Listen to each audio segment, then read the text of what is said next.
what's happening here that's not happening anyplace else? I mean, the competitive level starts at 4 years old. Classic rivalry. Hall of Fame type coaches, great personalities. All three schools, though, they changed the game of college football. Florida State Seminole. Miami Hurricanes. Florida Gators. You want to dominate your opponents and you want to get stoned, make sure that you roll up. It's the roll up, it's the vibes. It's another beautiful day in the Sunshine State, and I'm kicking it with the illest. CJ, Larry Young, what do you do? Shit. Excited about a fantastic lineup we got going on today, man. Just waking up. Still getting the cold out my eyes, man. The night shift is the dickest. Y'all be like, I wake up at 11 to do a show at 12, bro. So I'm just up. Yeah, but happy to be here, man. Excited about this lineup, man. Excited about getting it in. How you adjusting to that? Oh, good. This is my worst day now. Any other time, I'd be sleeping 1, 2 in the afternoon. But other than that, I just have to get up for this. But even that ain't bad. Already. CJ, how you feeling, man? Feeling pretty good, man. That's a good week. Feeling excited, man. Got some good vibes going. Some real good vibes going, man. I'm feeling real good. And also, man, like Larry Young say, I think this is going to kind of set the stage for the weekend, to be honest with you. Beautiful weekend on the way, man. Oh, yeah. Got some really good guests lined up. We're pretty excited to putting this together, man. We've been working on this for like the past week. So, yeah, we was pretty excited to put this together. So, yeah, like Larry Young say, big guests on deck. So, I'm feeling really good to lead into the weekend. Today, or this weekend, is the Thank You for Mario Bowl. Right. we finally. I've been waiting on this matchup since you guys got Manny fired. Those guys celebrated getting Mario, whatever, and we've been hearing, the trolls. I was thinking all off season, boy. Here we go. Here we are. Excited for that. We got Ben Chase is gonna pull up and kick it with us for a quick little minute. If you're not familiar with Ben Chase, he's on the Guinness Book World Record of the longest tailgate road trip is what he's on. He's gonna come kick it with us. We got some endeavors and some philanthropy we're gonna be doing with him in Tampa next week for USF. But outside of that, man, tailgate this weekend. If you haven't purchased a ticket, go to rollup.com, rollupnetwork.com. The tickets are there. If you're on Twitter, the link's in our bio. But go buy a ticket, man. We out there kicking it. Big vibes, cornhole, food, liquor. I know we got some Tracy Howard gonna pull up, Preston Parker gonna pull up. We got the vibes going too. Cushion's gonna be big. Plenty of Henny. Anything can happen. We in Miami at the Hard Rock, man. The Cushion big. What's up, man? Yellow lot too. If you bought your ticket, I know we didn't give everybody the exact lot, but I'm gonna put a map out on the roll-up account, let you know exactly where we're gonna be at. So pull up, man. We hanging out. What's up, Larry? How you feeling? Oh, great, man. I'm gonna be with the yellow fellas, you know what I mean? Like I said, vibrations will be exceptional. This will be something that perhaps you aren't accustomed to, but you want to get real familiar with, man. So I wouldn't want to not be there, If it's a birth of a child, maybe skip. But other than that, I hear that. And even still, you ain't gonna do nothing. Depending on who the child is, too. You're right. Yeah. How much do you like baby moms? You know what I'm saying? How many babies have you had? If it's like the fifth kid, then fuck it. Right. Yeah, they just pull up. You know the routine. She'll understand. She don't need no. She don't need you to help her push through it. She'll vet by now. Right.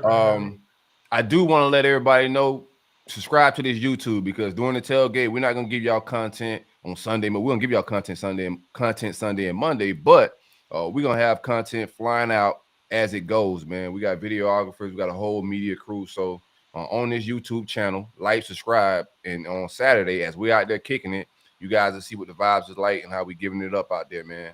And also, if you're listening on Spotify, Apple Podcasts, we do crazy in them. That's why our biggest audience is at. Do me a favor. If you're on Spotify, if you're on Apple Podcasts, go make a YouTube account. If you don't have a YouTube account, go make one. If you have one, go like, go subscribe. We need those numbers on there. The visuals is just fire, man. So support us on the YouTube. Our biggest numbers are on Apple, but we need to transfer over a little bit. Yeah, definitely. Just to kind of piggyback on that, like this video, subscribe. But yeah, definitely. If you're listening to those platforms, come check out the visuals. I think you will really enjoy this. Like seriously, just to see us in regards to live reactions to the conversations, guest live reactions to the conversation. It just makes I'm handsome too, man. Right, a little bit, right? So we look a little good, man. But yeah, seriously, definitely check it out, and it's the new wave, man. It's YouTube shit is where it's at. We got I'm a new missing all platform my with it. my facial reactions to some of the shit they say on here. Like you can't see that in audio, man. But I sometimes I had to screw my face up. Like I know this. Sometimes you guys go laugh without us saying a word. Put it that way. Right. And I know we've been. Go ahead, CJ. What's up? No, I was gonna say just to echo your sentiments on the tailgate, man. Definitely pull up the spring. If you came to the spring game tailgate, that was a success. If you came to the New Orleans tailgate, that was a success. So you're seeing the vibes that were set for the past tailgates. This one is not going to be any different. You know how big this rivalry is in regards to FSU and Miami. It's going to be a lot of people in the area, so come and hang out, man. And good vibes too, man. This one's gonna be different. This one's gonna be the best one. Oh yeah, definitely. I agree. I'm thinking about doing Florida State, Florida now, man. I got my DMs been going crazy, like Silky UGA Gators enough love, baby.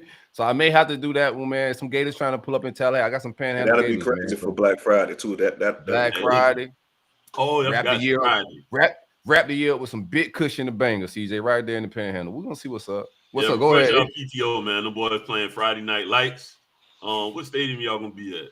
If you are working Black Friday, also hit the portal, the job portal. Right, yeah. If you working Black Friday, hit the job portal. If you got work the day after Thanksgiving, man, consider the job portal. I ain't finna judge your job, just consider the job portal. So real quick, fellas, y'all ever had a job that you had that was like essential for Black Friday? Yeah, bruh. I worked at Target. So man, I was at fucking Sears one year, bro. And I was at my last year at Cooking before graduation. I was at Sears, right? Oh, motherfuckers wanted me there that Thursday evening, like 7 o'clock Thanksgiving. I was there working about 1 o'clock, man. That shit was a madhouse, bro. Like I did Express. It wasn't nothing crazy like that. I was working at Express for Black Friday. That shit was the Dickens. Now imagine Sears. We got appliances, all kind of stuff like that, man. People's going crazy. Target as well with you, Larry. Retail for Black Friday is I pray for everybody that has retail jobs for the week of Thanksgiving. It's not even Black Friday. It's like Black Wednesday now. That shit be going like from Wednesday to Friday now. It's a madhouse, but a person like me who essentially and truly does not give a fuck, it was okay. Because like you could come to me with all your bullshit complaints. I'm like, hey lady, you know how this game goes. Them bullshit ass DVD players sold out in the first 20 minutes. Now I don't know what you're coming to my face with bullshit for. They gone. What you want me to do? What you gonna do? Goodbye. Have a good day. Thank you for shopping at Target. That's it. I mean, most of that stuff at that time, at least, especially, it was bullshit that we didn't even carry. So we would get like, just to get you in the door, we'd have a special on travel, Blu-ray player, blah, blah, blah. But it was a cheap piece of shit. And 50% of them came back to the store in 2 weeks because they just didn't work. It's just a gimmick to get you in the door and then start spending money on real shit. But on real shit. You ain't heard that from me. But it don't matter. I can't go back to Target no man. I'm unreliable. Some free Black Friday game. Also, if you're listening on Spotify, Apple Music, you probably are hearing more ads. Yeah, we got to pay bills around this motherfucker, man. So it's ads on here. If you want the ad free, we got the ad free episodes on Patreon, man. So just another way to support, but we do got to pay bills. It is a business, so you may hear Peloton or whatever else while you're listening to these episodes. But that's why, man. But we can offer it. We offer the ad free experience still. Oh, okay. I didn't even know that. I'm gonna have to sign up. I say I don't give a shit about no. Nah, let me not say that. They're supporting the show. Shout out Volkswagen. Who else I'm supporting? Whoever they support, man. Y'all tell me. I've been listening to it though. It's kind of cool. It feels good. I've been catching it on YouTube myself. So it was like the first time was Sunday actually. The last no cap. I hit play on that joint and I heard a Peloton ad. I was like, yo, I forgot that we even started this whole thing, man. Because I normally listen on YouTube now, but yeah, all good, man. We kept this thing commercially ad free. We've been doing our own ads and keeping it a little grassroots and doing big business that way. But I gotta hire people to get these ads now, man. I got the numbers. I just gotta let them work for me, man. I got other business to go get. You feel me? Yes, But called growth, man. Y'all ready to talk some football? We got Ben ready. Is Ben in the chamber? Yeah, I think Ben back saying, you know. Ben's not here yet. All right. Yeah. All right, we'll get to Ben whenever he pull up. But you do guys, we got a big show. What's the lineup looking like? I know we got Crow pulling up, Antonio Cromartie. We got Greg Reid. We got Preston Parker from the Florida State side. Miami, I know we got Travis Benjamin. Little Belgrade action. Excited about that. Forston. Yeah, Marcus Forston. Sean Spence, Lamar Miller, Brandon Harris. We about to hang out a little bit, man. We about to hang out a little bit. We about to hang. Lamar Miller, right? Yeah. We about to hang out a little bit.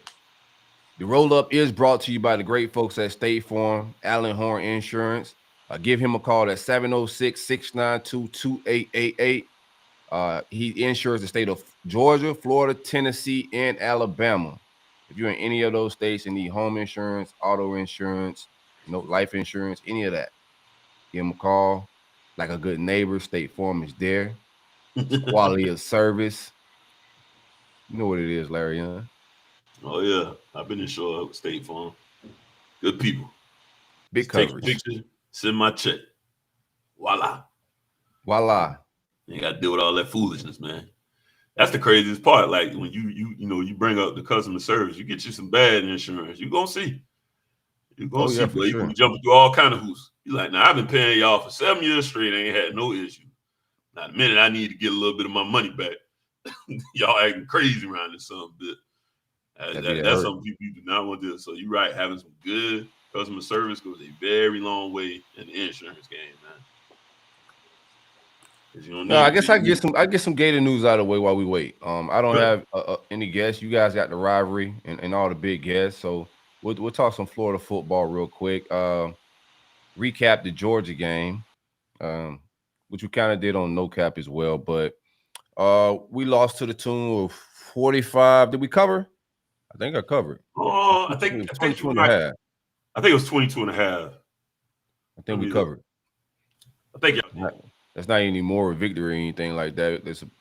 We barely covered, but we covered that spread. The football game started off abysmal for the offense.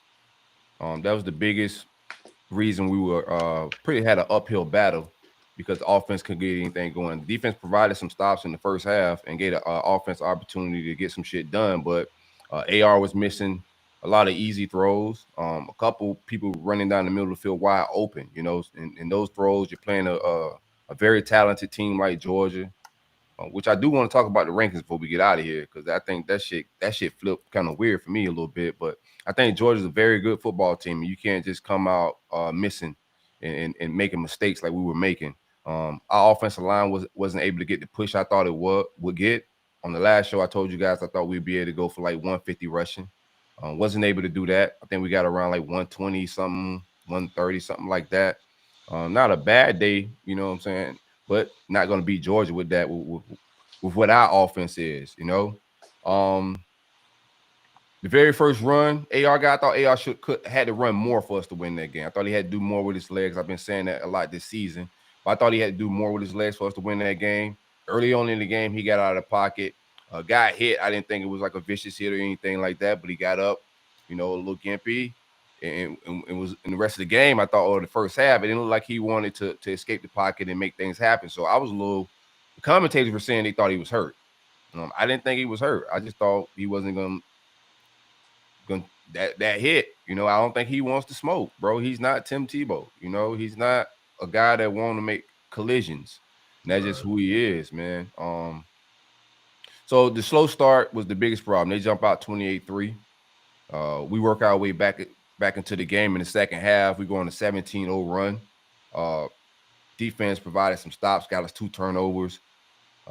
Amari Burney played a really good game. He could have had the one long touchdown that Brock Bowers scored on. He should have picked that off. It hit both hands. You know what I'm saying? He had a really good game with covering that guy. I think he made some money Saturday. I know we got a lot of takes about Amari Burney, but he made some money Saturday. And he's actually putting up some decent stats when you look at it on paper. It's just when you cut the film on, there's a lot to be desired. But I thought he played his best game as a Gator this past game. I'm gonna give him his flowers. Got a script. He caused the fumble, got an interception, and was just in tackle for loss in key situations. But the defense gave us a shot. We got back in the game. We're going a 17-0 run. We're down 7. We get them the ball back, and it just pretty much the game was over after that. They ran the ball that drive. After when we closed it to a 1-possession game, they ran the ball like 6 or 7 times. Scored, got 7, and never looked back. That's pretty much the synopsis of the game, bro. The breakdown of it. I'm glad my team didn't fold. It was an opportunity there when Georgia gets up 28-3. I know Kirby wanted to blow our doors off. I'm glad the team had some resolve. Anthony Richardson kept his mind in the game, his head in the game, because his body mannerisms and his body language do throw me off sometimes. So I was glad to see him mature in that manner where he wasn't pouting with his body and his body language, and he was able to stay in the game, bring us back. And the guys fought. That's sign of growth and, the culture changing when guys don't fold and opportunities like that. So was glad to see them guys fight through it. I do want to see I don't know, man. I think our schedule gets a little bit easier from here. We'll see how we look out on the road at Texas A&M. But I would like to see just my offense just get some rhythm in the entire game. Not have to come back or not start hot and then get cold. I know we struggle with that middle 8. So I just want to see my offense consistently move the ball the entire game, put together a full football game. And I think Jimbo and Texas A&M are going to provide us that opportunity. They're reeling a little bit. They got some talent over there, but I think it's an opportunity for my offense to go out there on the road and put together a full football game and get a winning streak going to close out the season. So that's where I'm at with it. Y'all got any questions about the Georgia game? Did y'all watch it?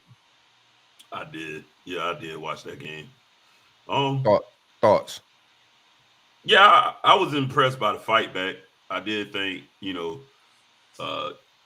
they said the commentators were saying on TV that a lot of the Florida fans kind of poured out early. They got jumped on early. Yeah, you could see it there because it's that 50-50, so it's a lot easier to see. But yeah, like you said, they showed some resolve, got back in the game.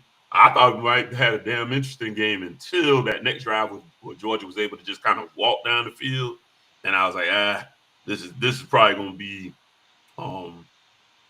this is going to probably kind of set the tone for the remainder of this game. I think it was in that stretch might have been talking. I can't remember, but yeah. I do remember. Yeah, they just kind of walked back down the field, and I was like, that's probably where they're going to put it away. But like I say, they fought. I did think the team kept their spirit throughout the game, especially in the rivalry game. You definitely don't want to see guys, especially quitting no rivalry game, man. You come to Florida to play those games. What you thought about the play calling? You see it from a rival's non-biased standpoint. What you thought about the play calling and the quarterback play? I thought the play calling that sometimes it seemed a little suspect to me. Those 3rd and 8 dive plays. I'm like, I get that. Like I heard you say maybe you're playing for the 4th. I get that, but I still would like to see if we're gonna go for the 4th anyway. Let's take a shot on an intermediate pass, or just something at least to try to stretch it out instead of just going right up the gut. After rewatching that, like those play, I think our quarterback got to get us out of that or a little bit. But we've hit on those counters. That's a counter they're trying to run on third and long, and we've hit on that. I think at like a 35% or something like that on 3rd downs this year. So it's been successful. But I think when you look at the defense we were playing, like it's just too many in the box. They was loaded too much to that side. You got to check out of that play. That's what I attribute that to, man. And I don't know what their process is with it. Yeah, they got film. They know your tendencies at this point, right? So they know you'll run that counter on 3rd down, so they're setting up for it a little bit. So that's where I'm at with it. But I do think there's also him playing for 4th down. I don't necessarily agree with that, but they playing like Mike Norvell. They playing the analytic nerd ball a little bit too. Yeah, I don't. It's and it's kind of some of the sentiment I have about Gattis as far as like, what are their limitations based on their personnel? So it's hard to just be like, oh, let's get a new guy. Or, like you said, Billy needs a OC. It's like, well, maybe not. Maybe we got to, shore up some positions that will allow him to fluidly run the offense that he would like to run. Because you guys do some good things on offense. So, guys are running open. Like we'll watch. He just can't. He's missing them. He's overthrowing them. Right. He's just not hitting wide open guys. So it's hard to say from that standpoint. I do not like the style. Right. I'm still feeling this offense out, and I said that from go. Like I'm gonna see how Billy go throughout the season. Even with I'm not even right now saying OC because I know how that works. If he hires an OC, that's the beginning of the end. That's on period. That's fact. If you hire OC, that's the beginning of the end. So right. I want to see the season play out, but I'm not a fan of what the offense is. I wasn't a fan of what the offense was when they hired him. Coming in, I was like, I know he can recruit. He's a program builder, but I don't really like the offense he runs. We'll see what he does with AR. So far, I'm not mad because the plays are there. Plays are there. We're just not executing. Like these are some easy throws, bro. Some of these throws you just gotta players gotta make plays and make a fucking play. So like the play that he hit Xavier Henderson on a play that went like 70 yards. That play was a good play design. Like some of them concepts when they running two receivers out and it's like two receivers versus like 8 DBs and we're like in max protection or some weird shit. Then I'm just like, well, all right, what the fuck are we doing? Like there are some egregious shit going on here and there, but overall, it's more lack of execution than anything right now, man. I can't blame the play calling on a guy that's just not hitting wide open guys. And that's kind of echoes my sentiments about the same thing with Gators. I see, through breakdowns and stuff, there's plays there. It may not be particularly what I want to see. This is the type of my thing is be effective. And part of being effective is players got to make plays. So you just got to give it, we both in transitional period. So you got to give some time for, getting the right people in the right places to get all that stuff going. But all in all, I didn't have a huge issue with most of the play calls because I thought there was opportunities there. And, your bread and butter is running. And you did good to run, honestly, especially against Georgia to get a $120 on them. That's probably the highest for their season. I don't know that. It was productive. I think the points we scored too in that 17-0 run. I think we were the first team to score on the opening drive of the third or some shit like that. There was a lot of like stats. Georgia's a fucking ESPN stats. Like I said this on the No Cap show, bro. Like Ventrell Miller wouldn't be on their 3D. Like as much as important as he is to us in our team, if he's not there, everything falls apart. But he wouldn't even make their 3D. And that's the talent gap, bro. Like, and we got to close that gap. You got to be able to get top 5 classes and change your depth chart from battles with you won versus West Virginia. You got to start winning battles versus the SEC foes and the big dogs. That's pretty much what Forston was saying in the last show too, in regards to what's separating, the Georgias at this point in time. Yeah, that. They can lose depth. Yeah, they can lose Carter at D tackle, and then the next guy is just another 5-star and no production drop off. You know what I'm saying? Like Smith was out. You're talking about their best guys, but and that's why my thing is I'm never crying for those programs once they take a hit. Even when we talked, we were talking about the national title game and Bama, was down on receivers. Nick said, "Hey, those guys wasn't ready to play. They got the skill sets. They thought they wasn't going to play, so they weren't mentally prepared to play. That's what they do. They stack them up. So, if one goes down, somebody got to be ready, and that's on them for not being prepared. That's on them not getting themselves ready. But you ain't get to Alabama because you was buns. That just don't happen. Not in this day and age. But I will say, man, I was more impressed than anything by y'all overall performance against Georgia, because I just know they're a buzzsaw right now, and they're just running through teams. I thought just the resiliency shown there. I like the fight. I like the composure, especially when your fans getting up and leave. That's an easy time to go in the tank. Easy to fold. Yeah, that's good, man. These people leaving on this, easy man. To fold. That's crazy. We as fans know when our defense fold or our team fold in those matches, man. You know what I'm saying? that's a terrible feeling, bro. You know what I'm saying? So it's 28-3, and I'm watching the game on the timeline because I'm just tweeting as it go. You know what I'm saying? Engaging with the folks, the people. And I'm just like, bro, I want to see these boys finish the football game. You know what I'm saying? And people like, oh, here you go with the more victories. Nah, dog. Like, I want to see like character. You know, I want to see the characteristics of this football team, the quality of guys, like what we got. You know what I'm saying? That's what you need to see. Yeah, Culture shift. Right. That's what's got to be the difference. Even Mario said that when we got our ass kicked against Duke, he said he looked back at the tape, he didn't see quitters. He said people got wind knocked out of him a little bit, but we definitely had quitters on the previous regime. And he's like, you got to get that culture change. So that's exactly what these are the type of things you be looking for when you flipping that roster. Because a flip shall come. I know on both sides there's going to be exodus of a good amount of players. I mean, we can talk some culture stuff because Brenton Cox, it was announced Monday morning after the game. Billy Napier has his press conference, and he announces that University of Florida is done with Brenton Cox. He out of here. There's a lot of rumors. I don't have anything concrete. Like I said, that happened. Billy said it was a cumulative of things, but there's some rumors of things that happened in the locker room. I seen some punches thrown at Georgia players during the game. Yeah, man, I don't know if that's like personally for him. I know that probably hurts his draft stock, bro. Like that's the last thing you want on your way out is to get dismissed like that. You know, then off the field stuff be arise because they're gonna have to interview these same coaches. As part of your draft process, man. So this is gonna hurt his draft stock a little bit. I've been very vocal about what I thought his play was outside of the stats, because even with like the jokes we was talking about first round, that shit was not out of the question. You look at his stats. If you don't watch the games, Larry Young, you just look at the stat shit. He like stat sheet look good. It looked good. It looked all right. Quarterback hurries, especially when they get into the metrics and shit. Like stats are different now. It ain't just sacks, tackle for loss. They got a lot of different metrics, and the shit be looking all right. But when you cut the film on, I've had a problem with his selfishness and not setting the edge and going after the big plays, the tackle for losses and the sacks, and you're playing outside of the scheme.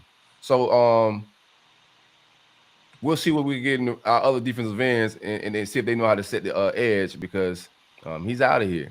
And I think that's just character. I mean, some guys, if they ain't fitting the new system. Yeah, shit. Setting the edge, man. It's a 1-2 and just listening. Not these younger cats. They'll probably listen to the coach and do it. But everybody got to do their job, man.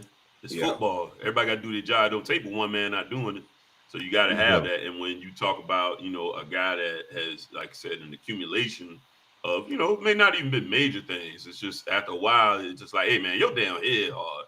And that's just, I can't keep dealing with this shit. You know what I mean? That goes to coachability. And that's going, them people going to say, like I said, they're going to ask some same coaches.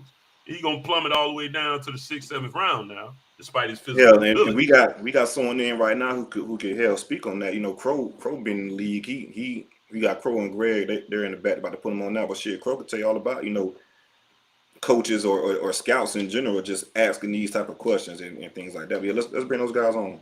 Yeah, let's hang out, man. Get this Florida State conversation. We'll get back. We'll finish. We'll wrap up Texas A&M talk on the back end of it. But let's hang out a little bit. Crow, what it do, man? What it do? G Reid, what's happening, baby? What's happening, Crow? G5, Crow, what's up, fellas? How y'all boys doing? What's good, man? You got some DBU shit going on right now, right? You damn goddamn right. We trying to say y'all want to get that debate started, huh? With the Saul, I'm about to say, here we go. My number. Well, now, real quick though, man, we got former FSU greats, Reid and Antonio Cromartie, fellas. It's Miami week, man. How y'all boys feeling, man? Let's talk a little bit. Man, you know how I'm feeling, dog. We got to go down there and go kick some ass. That's what we got to go do. I got us about 14 to 17 by us winning, bro. 14, 17. Oh, you been nice to him. That's how I feel. We win about 14 to 17 points now. You being polite, bro. Right. Man, listen, that's nice. That's nice. I'm just saying. I'm saying that just because how our offense stall out on the damn second half some damn time. Right. Mm-hmm. And that's why I'm saying that. But I'm saying we win about 14 to 17 points. What you think about overall, real quick, Crow? What you think about the offense that Mike Norvell? I think it's improved. What's your opinion on it? No, I think it's improved, but I think what's helped is the run game. I think the run game has helped out a lot. When you got a 3-headed monsters in the back, it makes it a whole lot easier for you to get the ball down the field to your receivers. Because now everybody's drawing up on a run game, and now you can toss it over the top to your 6-7 receiver, to Pitt, and to the rest of the guys. So it's just like the decision making that Travis Jordan's been doing, man. It's been good. You can't take that away. He's been playing some really goddamn good football, but the run game complements everything that he does. Facts. G5, what you think about the game? How much you got FSU winning by? 21, 25? Yeah, I say 21-28. Nah. I've been watching them, but I say 21. Y'all boys really want that get back maybe from that 35. 50-10 on. Maybe 35. But I do. Our offense have improved a lot, though. I do want to see us up under the center more with the one-on-one matchups with a lot of wide receivers that we have. Though I think we got some of the top wide receivers in the conference. So I do want to see up under the center one-on-one matchups on the outside a lot more. Though. Yeah, I've been saying that too. We and that's the thing with that offense, man. We got damn good backs, damn good receivers. Just kind of like pick your poison and what you want to do. But fellas, both of y'all had some really big games against Miami, right? So let's talk about like leading up into that week and just what the rivalry mean to you guys in regards to playing against Miami, playing in that type of game. Hell, both of your guys got recruited by Miami. We'll get into that in a little bit, but just talk about playing in that type of atmosphere and just leading up to the week. How was practice? What's the difference? Just talk about the rivalry in which it is the Miami Hurricanes. What kind of shit the coaches was talking? Give us all the vibes, man. I know Mickey was on one that week, right? Mickey stayed on one. Yeah, for sure. Mickey stayed on one, man. Our cameraman used to be out there with the hurricane flags on. You remember that? On Hurricane Week, yeah. used to have the hurricane flag up Yeah, there. they used to play the music, all that. Yeah, all that. So it's just like, man, it made you get ready for the week, man. We knew how big this game was. And it wasn't even about bad blood. It was about respect. Mm-hmm. That's what people like. Bad blood for us was down there in Florida. Right. That's bad blood. But this UM game, it was about earning fucking respect from the other team and from the coaching styles and everybody else. Because you got to think, a lot of us was recruited by Miami. And we all either turned down Miami or Miami turned us down. Mm-hmm. And it was like, bitch, you gonna learn the goddamn day. Or why y'all motherfuckers in the recruiters. And we played, and you gotta think about some of us that was from the bottom, bro. They played against each other. Mm-hmm. So when Florida kids stayed at home, bro, it was Florida State, Miami. And it was a part of just, man, just earning the respect of everybody that was in that thing. And we knew if we played well or whatever, we won the game. At that point in time, it was either we either playing for a top 5 spot or a top 10 spot. At the end of the day, that's what the game was about. Mm-hmm. We're trying to kick each other's ass so we can go to the national championship. So, hey, Crow, like these days we got the kids got social media and that way to communicate and talk shit. How do y'all talk shit to the Miami guys back then? Man, listen. Phone calls. Doing recruiting. Through recruiting, phone calls, all that shit, man. Hey, man, sometimes, man, go ahead, Crow. We had MySpace, though. MySpace was the shit back then, right? Hey, but sometimes, though, it lead up to, I get recruited one year, and then, Jumbo or whoever bring in another high-power athlete or whatever, recruit that next year, you know what I'm saying? So you showing them around. Pete, what's up, boy?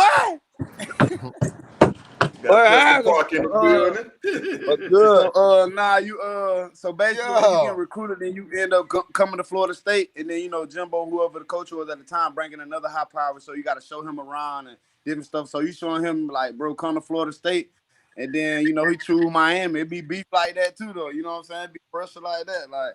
I showed you around. I showed you Florida State, but you choose Miami, so it be boiling up with stuff like that too. Was it hard for y'all boys to get tickets for the away games? Like when you got the game down in Dade, how hard was it to get your family tickets?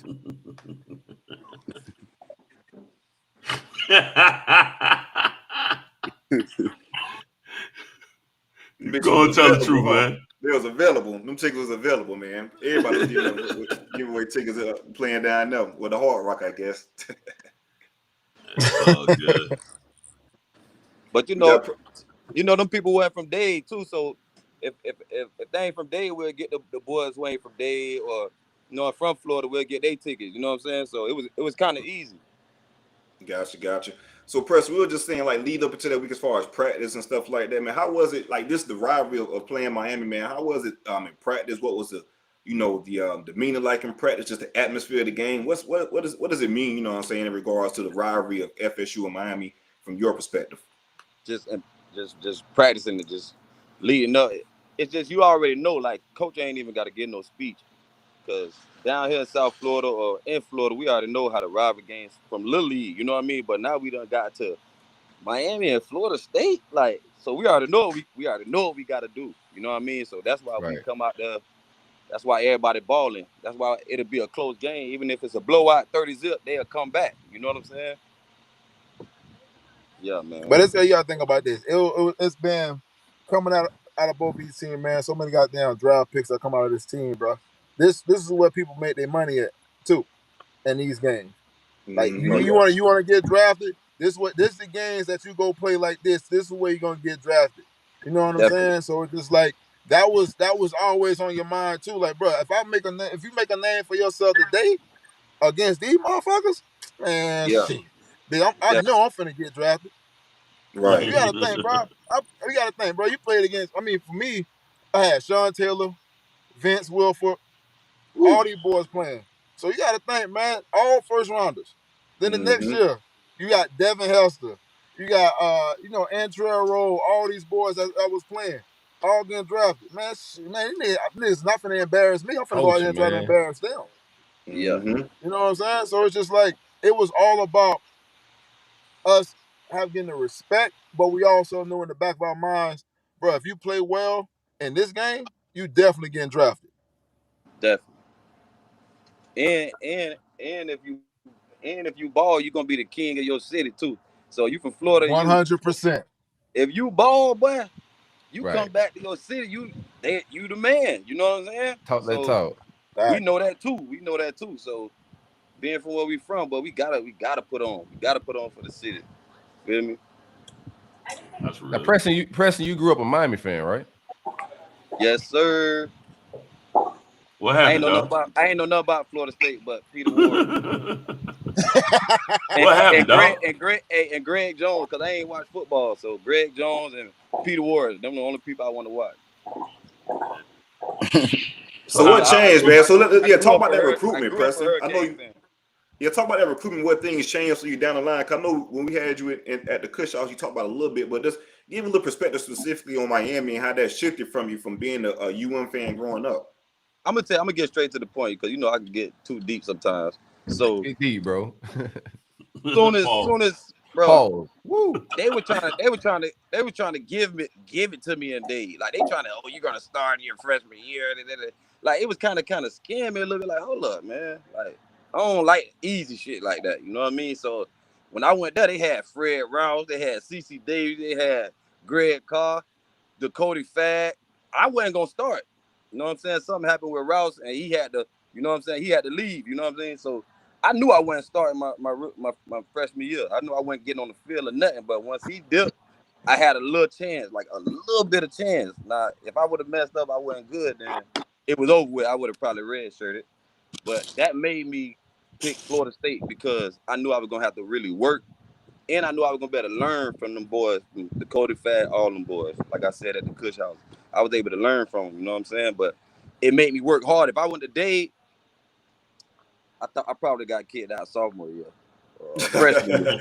You know what I'm saying? Not junior year, huh? It's too easy.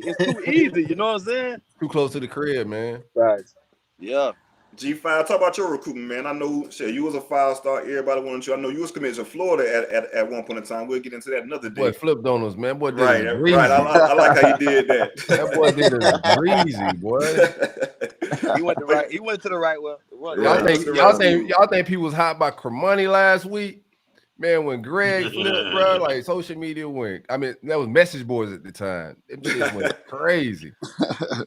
Get into it, bro. I ain't even know G did that too. Man, matter of fact, talk about Miami recruiting. You and fuck it. Let's get into that. Let's get into that Florida stuff. What happened within that Florida recruitment that made you flip? But let's talk about Miami at first and that recruitment. But I want to hear that story as well. I think what'd you say about Florida? Well, let's talk about Miami recruiting first. Let's talk about that. Oh, Miami.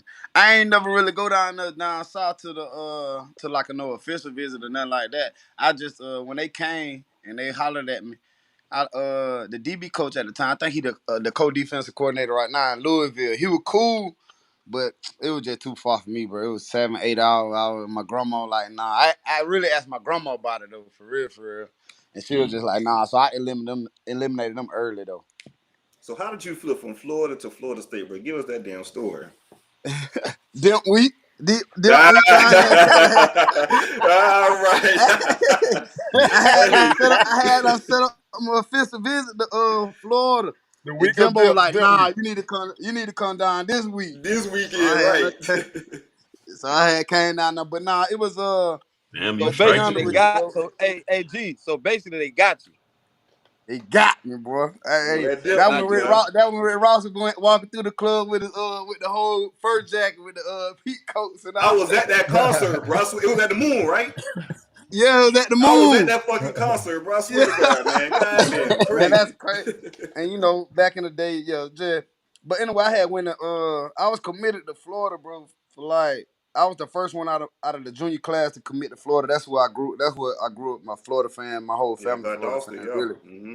Yeah. So I went down there and talked to Urban, but see, I was on an official visit with Dre Kirkpatrick, Trent Richardson. So he just like how P said, man, that boy was selling me a dream. I said, bro, I ain't no way I can come in here and get it this easy. You feel me? I was just like, nah.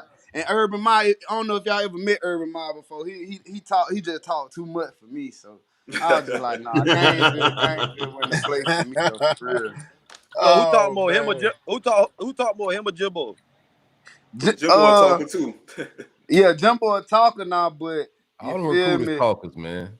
Yeah, for sure. Urban Meyer, you could tell Jimbo was really from. He know how to talk. He know how to talk to kids like me. That was it, though. He was just, you know what I'm saying. The way he was talking to me, I could understand with what Urban had going on. The way he from, I couldn't understand him like that. So I had to, Urban from Slime Ball USA, man.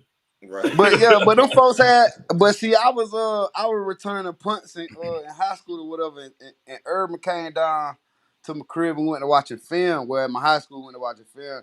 He was just talking about me blocking punts, and I said, bro, I ain't never blocked a punt in my life. Like, you feel me? So he really threw me off with that one too, though. Blocking them? Shit. Yeah, that's for real. I mean, he had Rainey and all them boys. I mean, Rainey, Demp, still. Yeah, exactly. But them boys were blocking punts too, though, rather than returning too, though. Yeah, they were blocking a lot of punts. Florida. Bro, what about you, bro? I was just watching highlights too.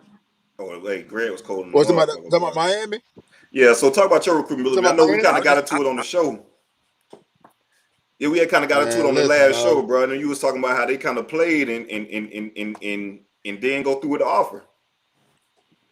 No, I had the offer, but it was 2 weeks before my OV get a call from Coach CJ, Coach Solinger at that point in time, and told me they would drop me from their recruiting list. So I was like, "Fuck, like nigga, what? Y'all gonna drop me over who?" Straight like that, like who y'all drop me over who? Right. Who? Who y'all drop these me motherfuckers better be in the league right now. But it be like people on this timeline when we say like a person not a take, and they be like, he not a take. Yeah, right. This is one of them cases. Listen. You know what I'm saying? Like this is one of them weird cases. Yeah. So I got the call and I said, all right. So, my decision, but at that point in time, I was going to commit to Miami on my visit. No. Oh, bro, I was gone, bro. I ain't know that. I was gone to Miami. If I would have got to that visit, I was gone. Tell me why you was gone. What you was sold on with Miami at that point? Man, listen. You had Antrell Rowe. You had S. Dot. You had Vince Wilford. You had all of them. Like I was down there on the UOV, so it's like for me, like when you think about the defense side of that shit, and that's what I was coming down to play, bro. I wanted to be a part of that. And at the same time, this is what people fail to realize. Florida State was going through a whole bunch of shit with AD at that time. Mm-hmm. And I ain't really want to be a part of the shit that was going on with AD, with Adrian McPherson. Right. Mm-hmm. So it was like the whole shit was going on with him, and I was just like, man, nah, I don't really want to be around a program like that. Even though Florida State was my fucking dream school, but it's like when you look at the numbers and everything else and how everybody was, I'm going to Miami at that point in time. Ed Reid had just left there. I knew those about point guys Blakens in and the all league. them. Yeah, so it was just like I'm thinking league-wise, and I'm seeing the talent that they got around there. And you look at Florida State talent at that point in time, from the secondary standpoint, shit wasn't that good. It wasn't. It wasn't. I'm just being honest. It I wasn't. got that, We had, bro. It wasn't, bro. you know what I'm saying? So it was just like, fuck, I want to go down. I want to go to Miami. So when they dropped me, it was either Michigan or Florida State. My mom told me and my grandma told me, baby, I can't come to your game. You go to Michigan. So I was like, fuck it, let's go to Florida State then. But when I got there, the thing that I loved was Mickey. That motherfucker stayed true to his word. For sure. And one thing That's a about real Mickey, nigga, boy, man, that motherfucker used to dog cuss my ass, but he'll pull me to the side and tell he loved me the next day. Hell yeah. You know what I'm That saying? real. And that's what I loved about him. And to this day, I still talk to Mickey, dog. That real. And anytime we played Miami, bro, I wanted to install fear in their ass, bro, just because of that shit. So I was kind of happy that I actually stayed home. So when we played them motherfuckers every single year, bitch, I was trying to dominate their fucking ass. Every fucking receiver they had, I was trying to beat the shit out of Ryan Moore, Arlon, Sonoris, whoever they put out there, I was trying to whoop their goddamn ass, bro. And I remember that game you had down in Miami where you had that crazy interception. The interception was crazy. Then you had the fumble return for a touchdown. Baller. Yeah, you balled that damn. Yeah, dog. And hey, It was over after with. the game, It was over with crazy. that day. After the game, what's crazy is Coach Larry Coker gonna come up to me and tell my man, I'm so sorry that we didn't recruit you. Nah, motherfucker, fuck you. Right. Hey, I'm like, hey, say it nah. again, bro. Nah, fuck that. Fuck you, Larry Coker. You ain't want me, bitch. I'm gonna give you everything you need. Right. That's Like, real. but that's what it was all about, though, man. Like that rivalry, dog. It was more so about fucking respect and hate, bro. Like we had a point to prove that bitch. We was always at that point in time. I think it was Florida State, Miami, or the top schools at that point in time when I played. Florida wasn't shit. I'm sorry. They had Ron. Relax, Zook. man. They weren't that motherfucker wasn't doing shit. Relax, man. I think Zook left out of there. We carried Zook out of y'all building, bro. On Bobby Bowers' night. Listen. Put some respect.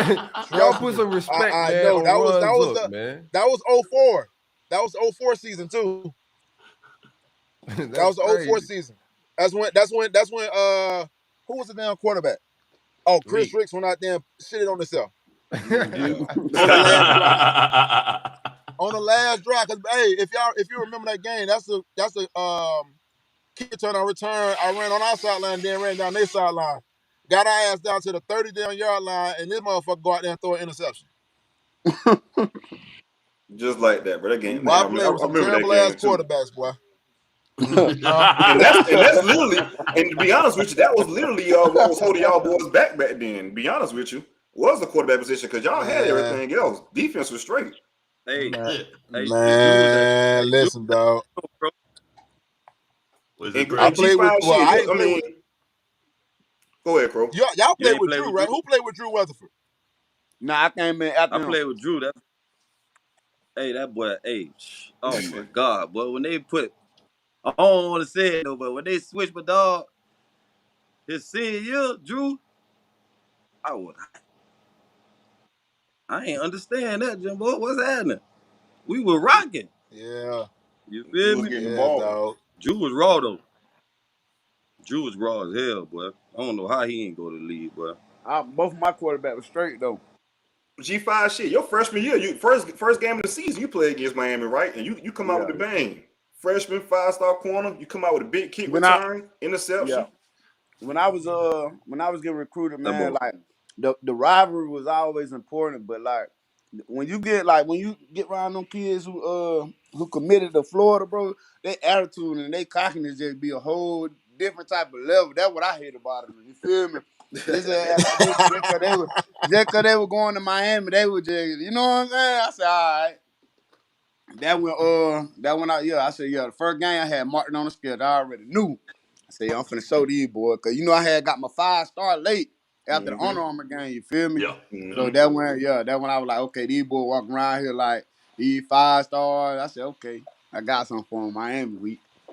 And that was really what happened. I was locked in from that point on. Just like Crow said though, Mick Andrew, bro, every day at practice was pushing me, bro. Like, I'm talking about a whole nother level. I'm talking about every practice. Pushing. And all three of y'all seen all three of y'all seen Mick. Hey, Crow. Hey, Crow. Yo. G, you know what drill What's I good? love what he made y'all do? What, a 4-quarter drill? Nah, y'all pursue drill. Oh yeah. Man, I hated that goddamn. When y'all drill. be hitting, and y'all be over there.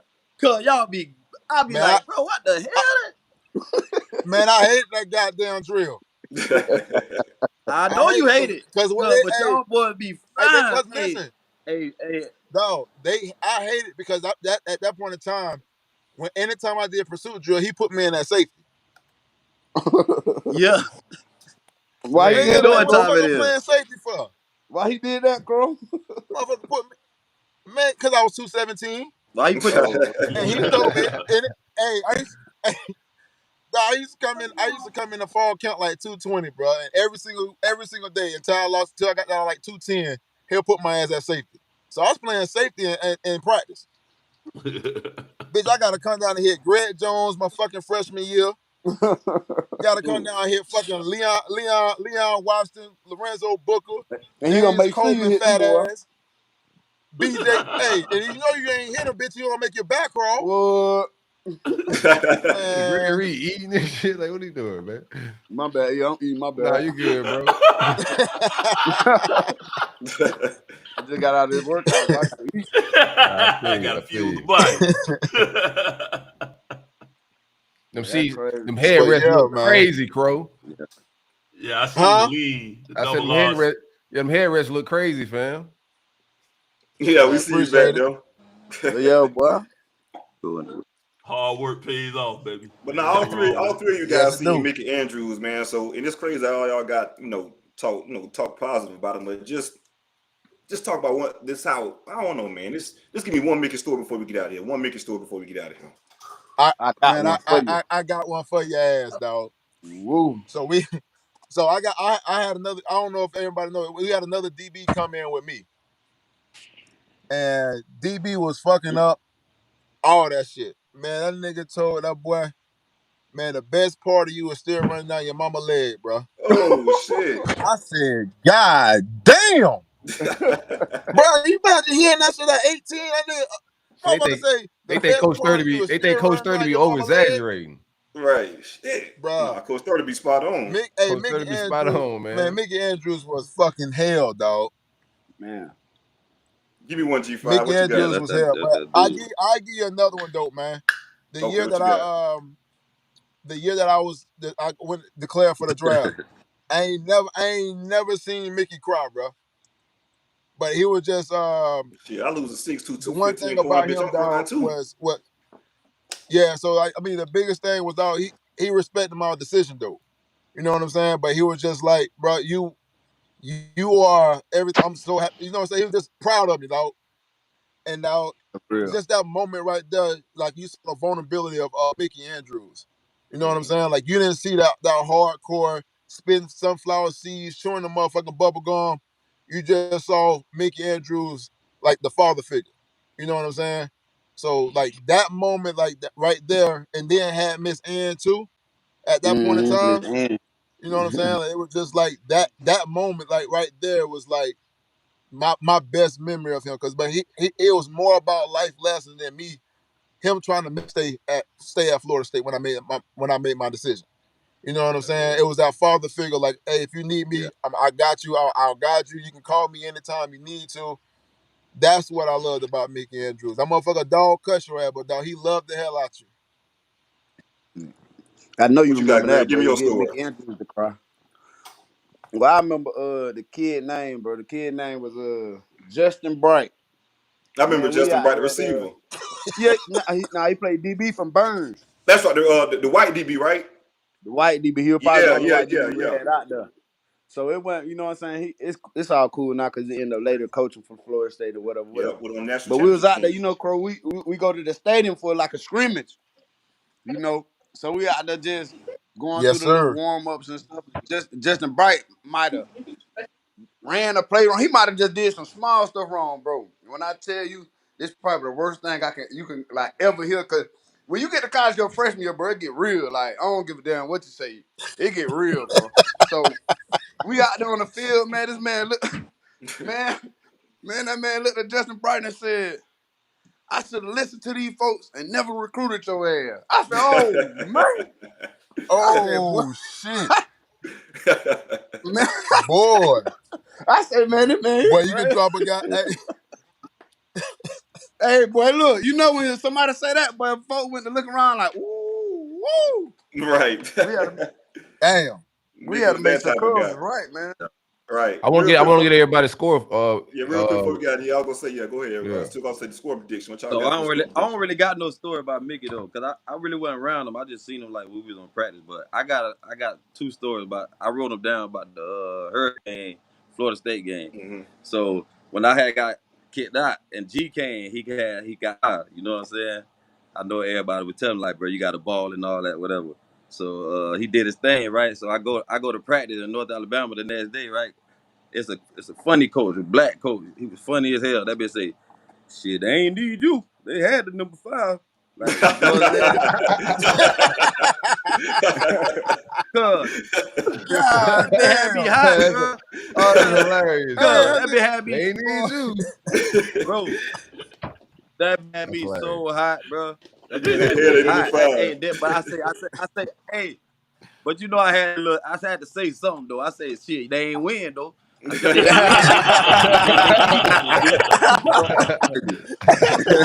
nigga dropped the ball in the end zone, man. Man, what's wrong with him, dog? That Hey, shit crazy, bro.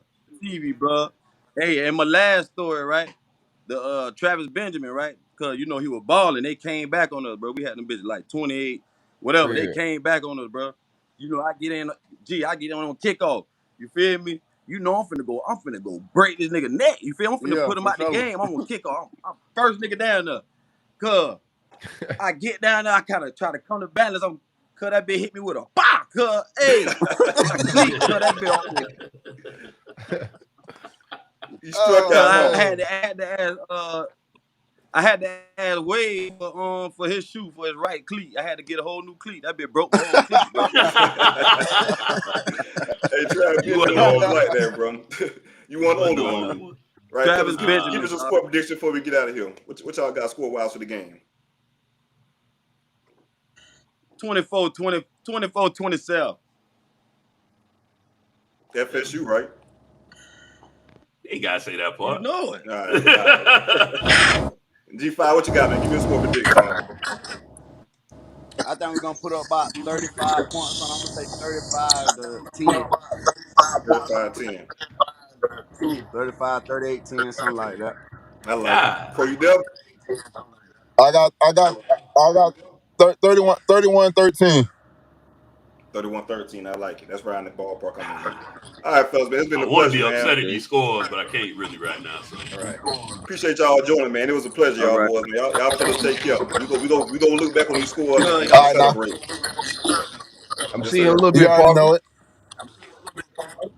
All right. All right, fellas. Got a crazy echo going on at the end of that. I think that was Crow getting up out the roars. Yeah, getting out the whip, I think. Yeah.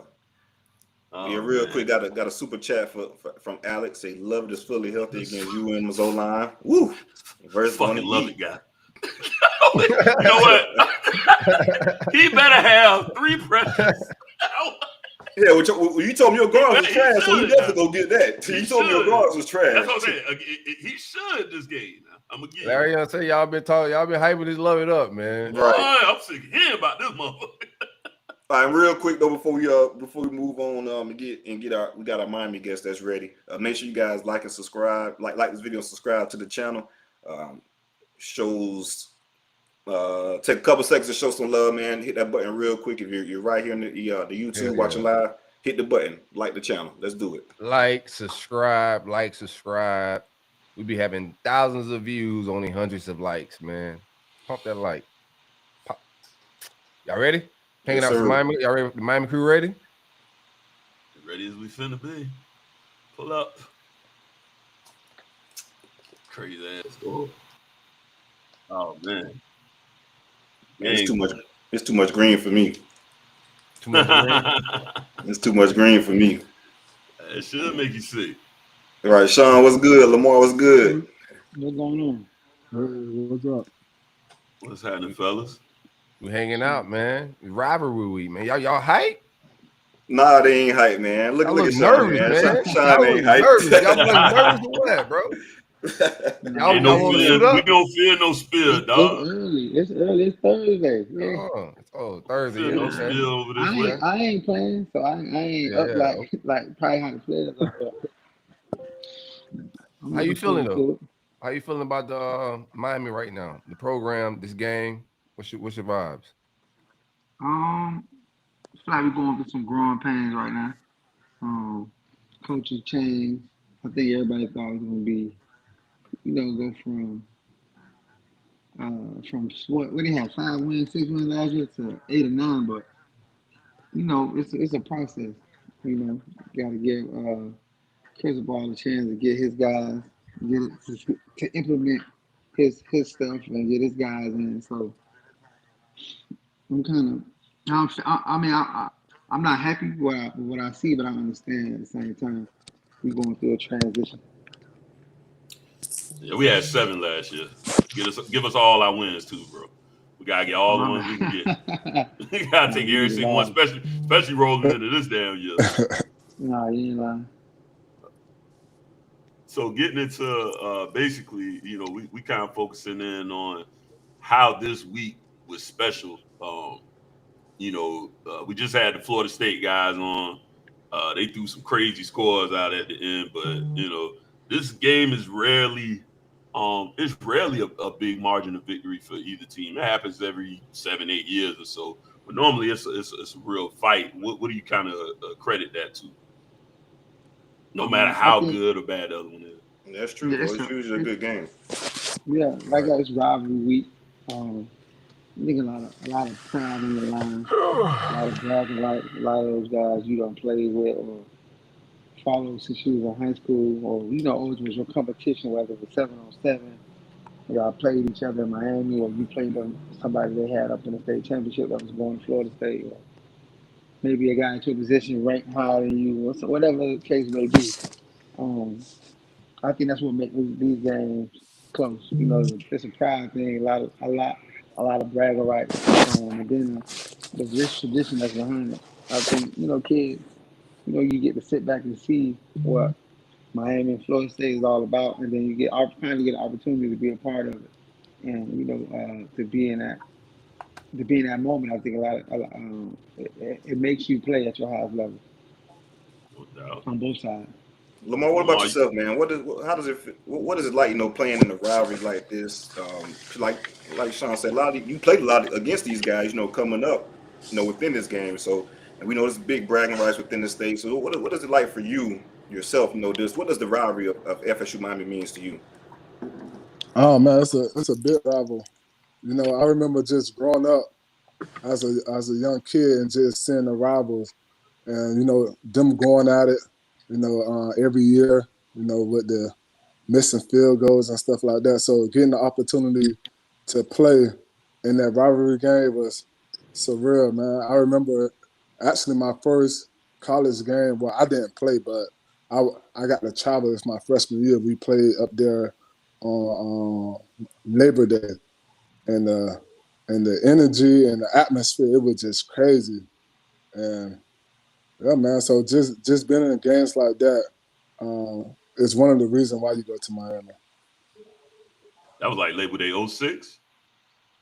No, it was 09. 09. Oh, yeah. Ooh, man, I want to talk about that 2009 game, man. That game was crazy. I know Trav was supposed to be joining us, man. It'd be dope to have him in to talk about that damn catch he made, man. Talk about that Labor Day 09 game. That's still my favorite game, bro. That's still my favorite game. Nah, it was a classic game, man. It was a classic I had game. no voice for a week after that one. Every time, the minute they be like, what's your favorite Miami-Florida State game, Bill? That just jumped right in my head. I was up in the stands, about to fight one of my best friends. But like I said, it's a respect. But the man was poking me in my head, man. He a Florida State guy. We out there amongst all these other grown folk. That man tapping me in my temple when they was up. Hey, man, what's wrong with you, man? People can see this, you know. So he little too. I'm like, man, I will bend your little ass up, man. Quit playing. And at the end of the game, he didn't want to talk to me. You know right. That game right there was legendary. Man, you got that pass that you can hear a mouse pissing on cotton, bro. I was like, bro, he dropped it. And I'm in the end zone, so I thought he caught it. I'm in that end zone, so I'm like, oh, damn, I didn't even lost on that one. But what's your favorite memory in that game, Lamar?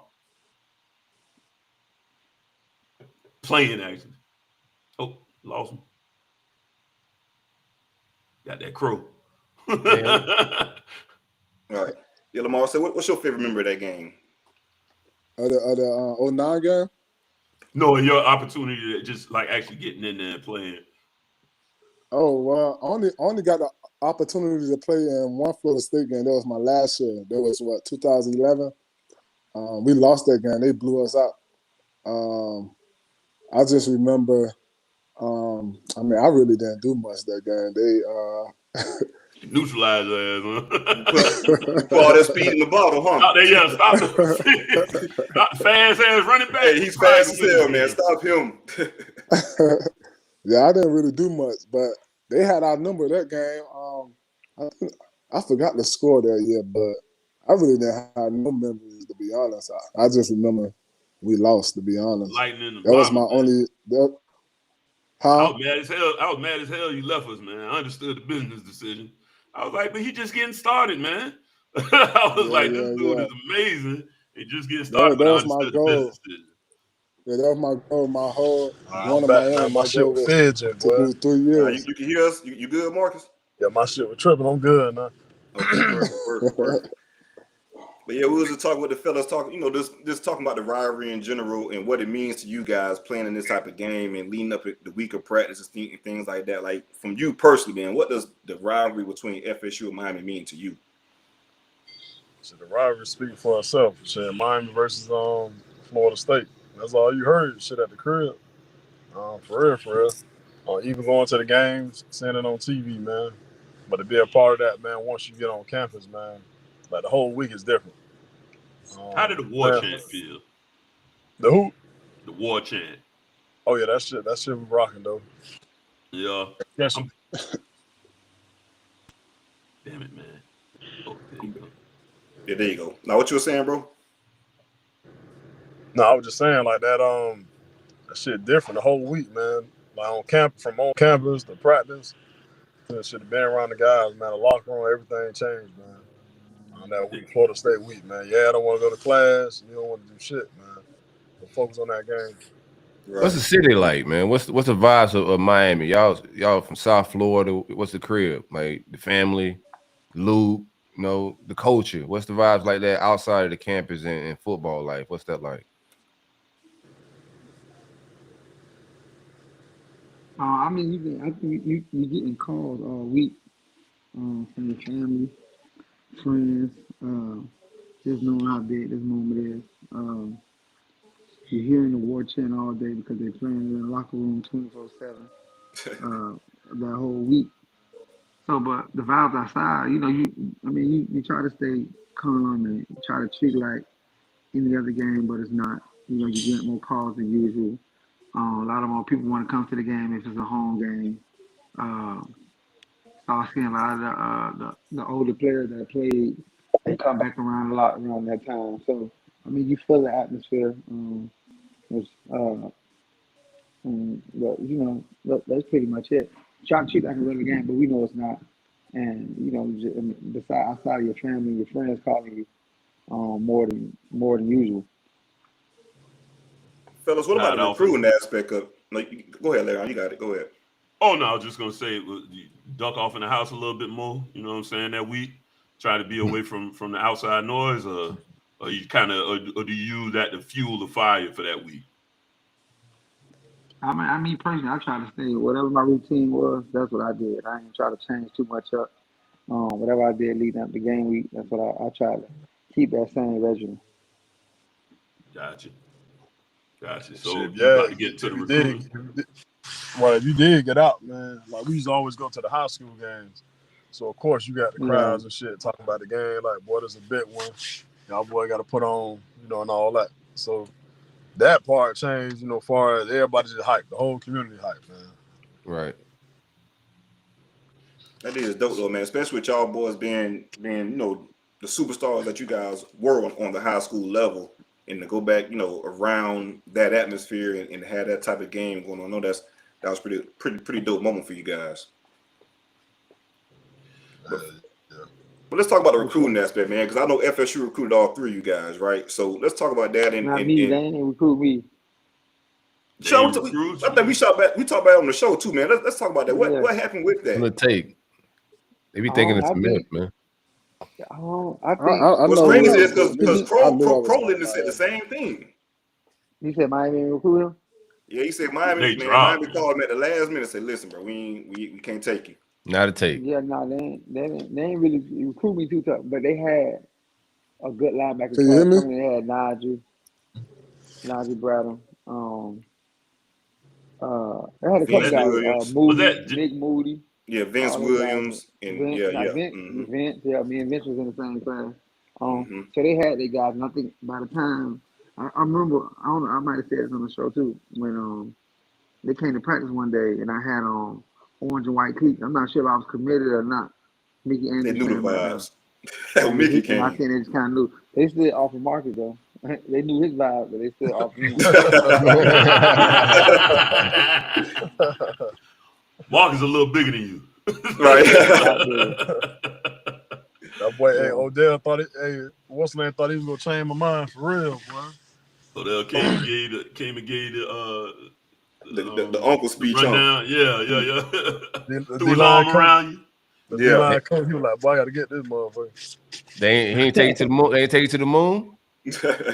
Nah, I went on the visit. I just went to that shit they have it at night, the little camp, man. The Showtime camp, Okay. Yeah, I just wanted to go out there and rent. I just wanted to go out there and rent shop, dude. Yeah, you say let them know they would come. They was getting ready to see. I like that. I like that. I went to the moon back in high school. I heard you say moon. Yeah.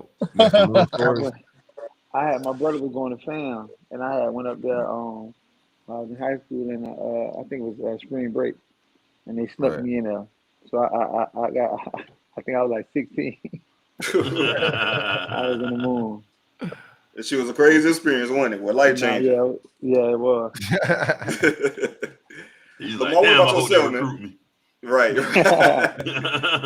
Lamar, what about yourself, man? Did FSU recruit you? Lamar, take it off. Your mic off. Yeah, I think he got a little bit of lag right now. His mic off too. Yeah, but he ain't talking. Miller, turn your mic on. He got all that money and got that Cromartie damn internet. I see the background. I see the walls. He got some bread. You know what I mean? Yeah, man. We had Crow on, man. Crow on the damn Rolls Royce, man. We got the worst damn internet connection ever. I seen the Rolls Royce. We had them tuned in like round one. Y'all still on. Yeah. I think Miller logged off and logged back on. Nah, that's cool. That's cool. Let's see if we pull back up. Let's see if we can get him to pull back up in there. Hold on. Damn, now we lost Forston too. Sean, you the only one. You the only one reliable internet, man. What you doing right in life? You must stay prayed up, man. God bless you, man. That's what's up. I'm definitely prayed up.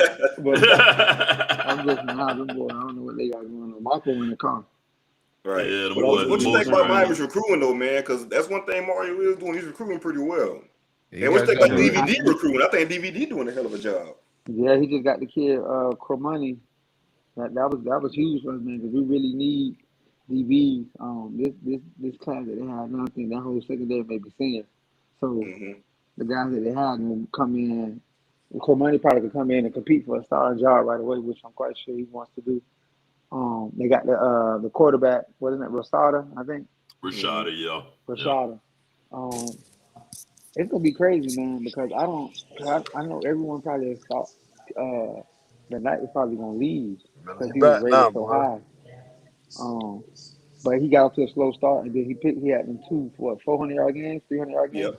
Yep. But and then he got hurt. So I don't know. I don't know if he's gonna come back. If he come back, and then you got Garcia there. I think somebody's gonna transfer. Oh, for sure. Somebody's out of there. Somebody got to go, man. Just business. Goodbye. You know, that's just business. Like, it ain't just how it goes nowadays. Yeah, it's just business. There's no indictment on the team or Mario. It's just business. Lamar, real quick, man. Did FSU recruit you back in your high school days? Can you hear me? Yeah, we hear you. They recruited me. I was entertaining them a little bit, but I always knew I was going to Miami. I was just, man, y'all Miami boys, goddamn, bro. I was just going through the little process. What was it? Was it ever even a notion in your mind, like maybe up north, maybe I can go up there? Nah, the only other school that I was really considering is Florida because my mom, she's from Gainesville.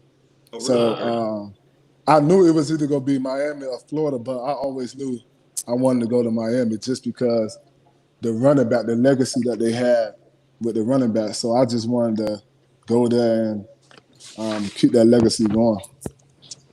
What was it like being you got recruited by Urban Meyer, right? Yes. What was that like? Oh man, I really don't really remember how he was. I forgot the guy who was recruiting me, but I know he left when I was a senior. I think he went to West Virginia. I forgot his name. But yeah, Doc Holliday. Yeah, Doc Holliday. Yeah, Doc Holliday. There you go. How the hell you forget that name? That's a hell of a name. Doc Holliday. That's one of my favorite movies, man. Tombstone. Doc Holliday is who landed Aaron Hernandez. Oh, he's a bad man. Now, he'll recruiter now. Doc was a bad man on that trail. I said on and off the field, man. You called what I said. You picked up what I put down. You know what I mean? Yeah, we all out there, man. He had to. He learned game signs and everything. He like shit. Hey, Doc said I gotta learn all to recruit this kid. I'm all in, huh? Hacking all that shit. Hey, it's some Doc Holliday quotes out there about Aaron Hernandez. He was prophetic on a lot of shit, man. If you go back and just follow that recruiting a little bit, but whatever. What do you say? He's like, this kid is a real guidance. He's a killer. He said, I don't want to misquote it. I ain't gonna say, but I think it's something like he's gonna either be like in the Hall of Fame or like in prison or some shit like that. Damn. Yeah. And that was pretty much spot on. Damn, no, bro. that's crazy. That's insane. Well, all right, this is back to this Florida State. Enough bringing them down with Chico. Right, Marcus. What's your opinion on the program so far, Marcus? What's your opinion on the program so far? You say you who? What's your opinion on the program and the job that Mario is doing so far? I like the direction it's going in right now, man. I think most important what we talked about last time, man, putting those resources in place so that the guys can be successful. Man, that's we were just talking about that shit pre-show. Once you told us that damn story about y'all having one damn cold tub, man, that's crazy. That shit was tough, man. Real. Ice pack and a mustard. Get on out there, Bubba. That shit was tough, boy. So to go down there and see that, man, that shit look good, man. It's a lot of stuff that they got, man, for real, that they putting in place, man, for them guys. And also the right coaching staff that they putting around them as well. You know, I think they gonna be good, man. Mario gonna be good. That's what's up. Yeah, we go way back with Mario, man. Since he was coaching at UM when they were at FIU. I'm gonna ask So you he about was this. recruiting y'all. Y'all got some Mario stories though, right? Now go ahead, Silk. Go ahead. Hold on, real quick. So, how did y'all feel when y'all lost to Middle Tennessee State this year? I was disappointed. That was horrible. That shit hurt. You was at the game? That was like the no, you wasn't. Like the don't worry game. about it. You wasn't there. If I don't remember, I wasn't there. If you don't remember, you wasn't there. Fuck that. Even if your body was there, your mind went elsewhere. Like, nah, I ain't nowhere in hell. It's gotta be a dream. Well, I'm gonna go for dinner tonight. Right, somebody wake me up. Hey, y'all see Brandon Harris on? He said he trying to get on. Is he? Hold on, I'll let the producers. Let's see. Oh, you see Brandon in the back? Yeah, Brandon knows too, man. Don't y'all forget. Nah. Who? I don't see him back there. Yeah, if he hit that link and put that. So what was your thoughts after that? Lamar Miller, what was your thoughts after that? The Middle Tennessee State game. Yeah, he ain't in the Man, it was horrible. I was watching the game, and I just remember like it was just everything wasn't going our way. It was just like when I thought we was getting back in the game, it just something else happened. They'll go like 98 yards. I'm like, bro, what's going on? Bruh. It was just should have did like I did, man. I saw that as a blessing. Got me an early snap. I rolled over quick in that game. I said, "Oh, this is what we doing today?" Shit. I just knew we was gonna come back. But when your quarterback start off with 2 interceptions against Middle Tennessee State, man, you gotta think it out, man. You can't go to bed, bro. You gotta think it out. I made the right call. No, man. I ain't missed shit. That ain't the game we had 8 turnovers. No, that was Duke. That was Duke. Right. Yeah, they figured out every which way to lose that game.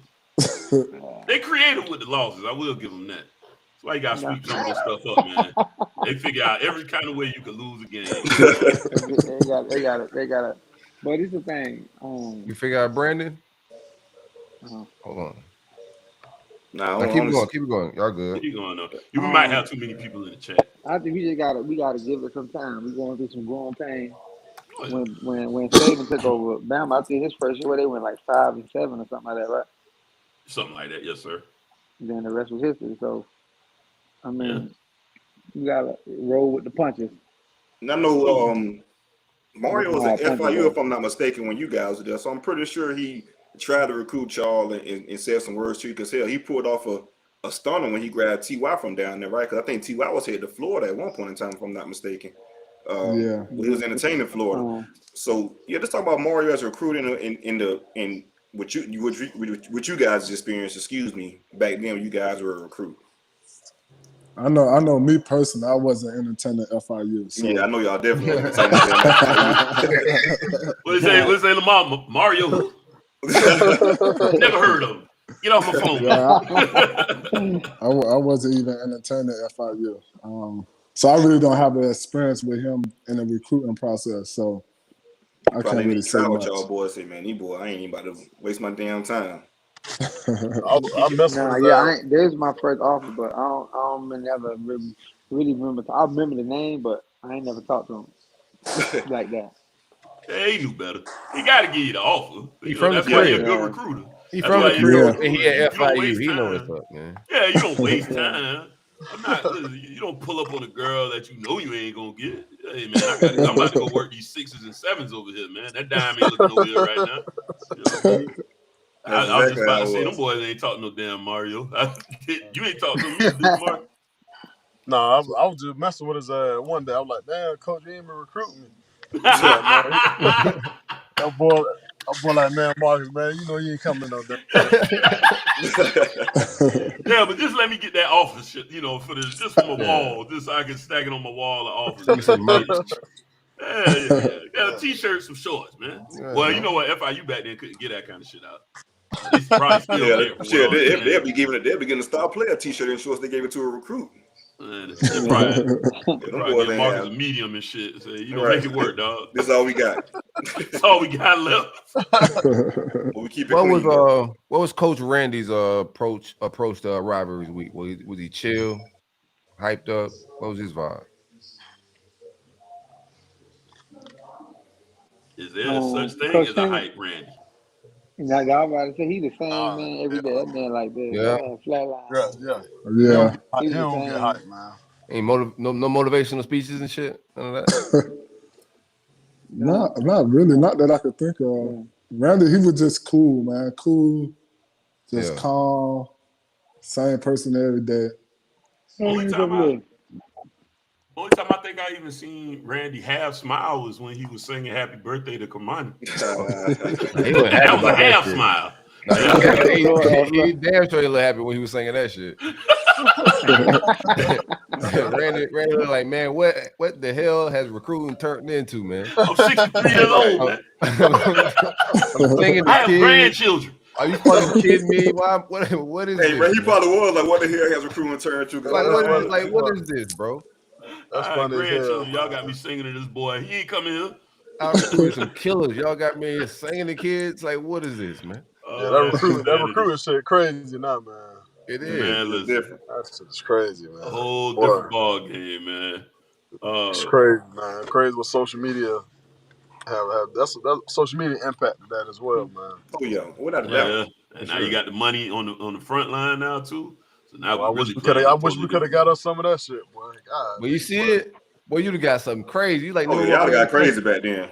Man, boy, what? It might be able to get you retroactively paid, man. We'll see what we can do. Get some back pay. Reparations, you know what I'm saying? Back pay. Say, come on, man. Let's just look at it in a real world perspective. Ain't no way I get less than $500,000. Let's see if we can't get that cooked up, man.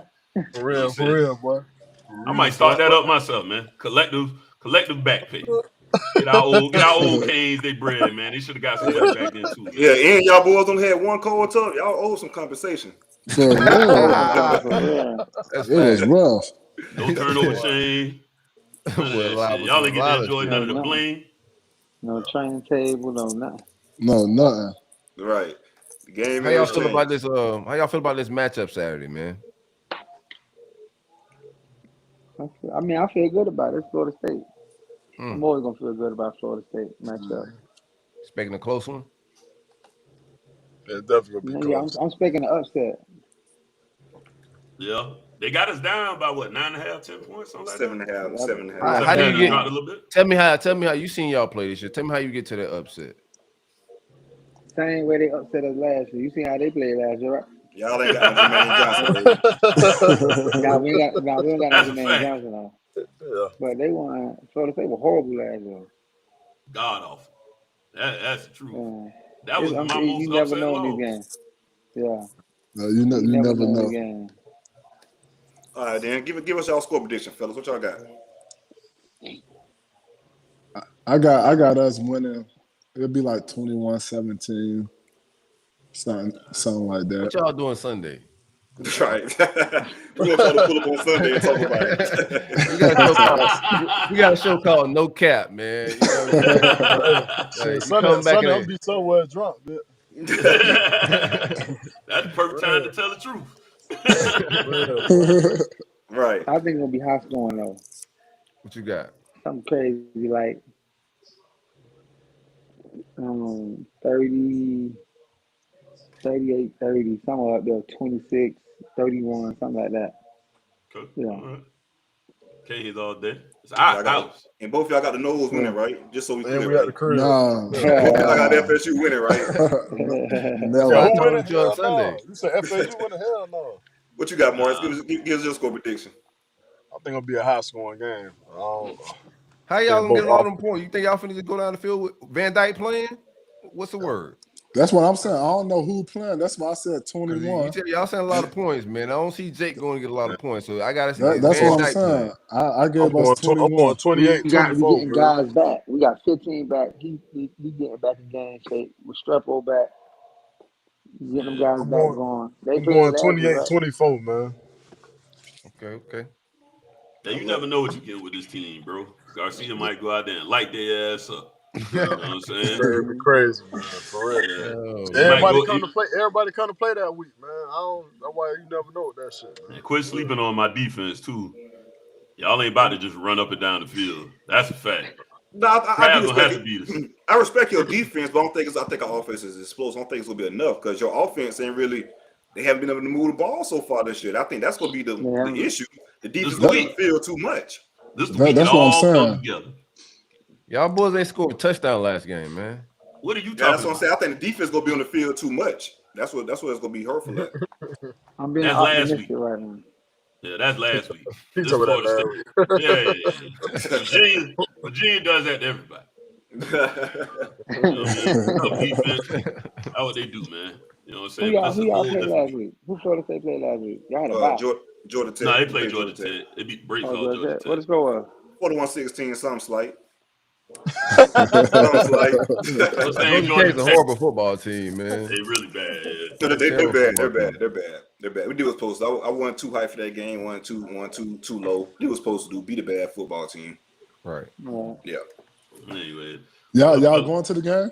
Yeah, we down. As a matter of fact, Lamar, you in Miami? Yeah, but I'm going out of town tomorrow. Oh yeah, you are right. Get out of town that weekend, bro. Get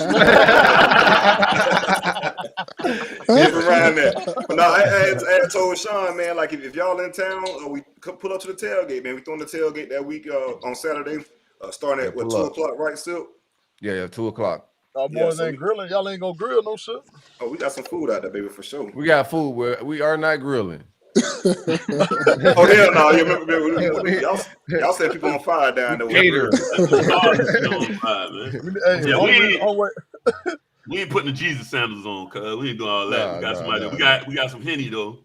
You know what I'm saying? Big vices, man. A lot of food. I think Tracy coming through with the donuts. We hanging out a little bit, man. Y'all pull up.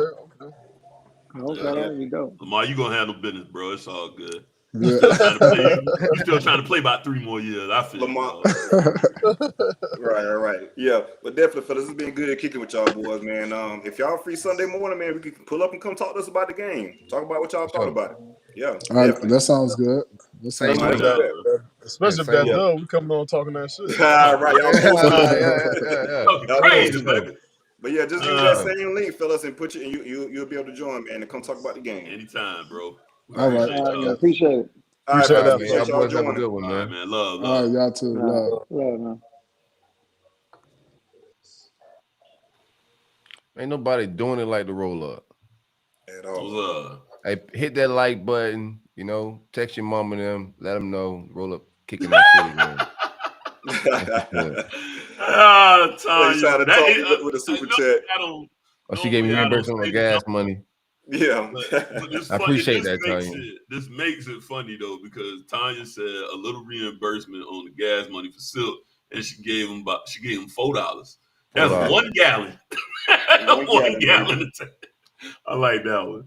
I'm not reading that. She been like pretty consistent with that troll right there, man. She ain't letting that one die. She got me on the timeline.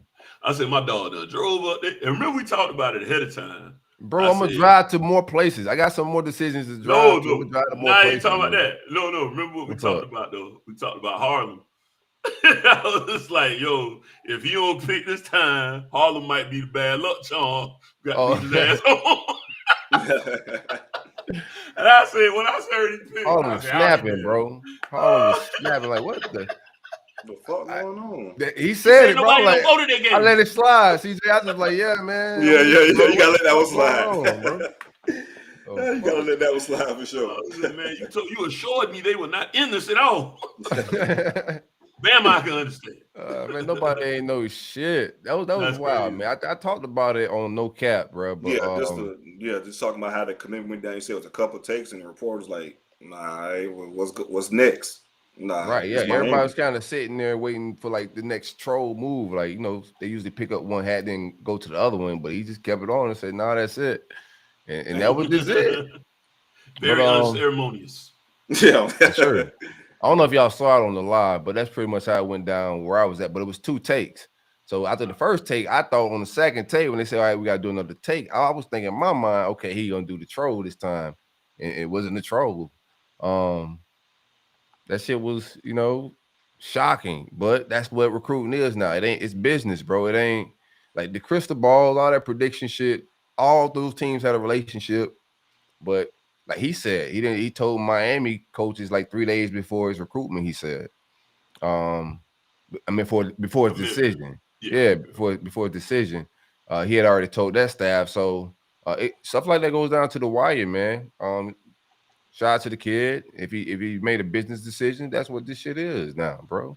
Don't get all taboo and weird when it's young black boys getting bread, you know what I'm saying, and doing business. Ain't nothing wrong with it, man. If he made a business decision, what's best for him and his family, shit. I hope to do the same with my son one day. You feel me? Like, what are we talking about, bro? Like, you know what I'm saying? So congratulations to Miami. You know what I'm saying? Ain't no hard feelings, bro. Some of these people take this shit way too serious.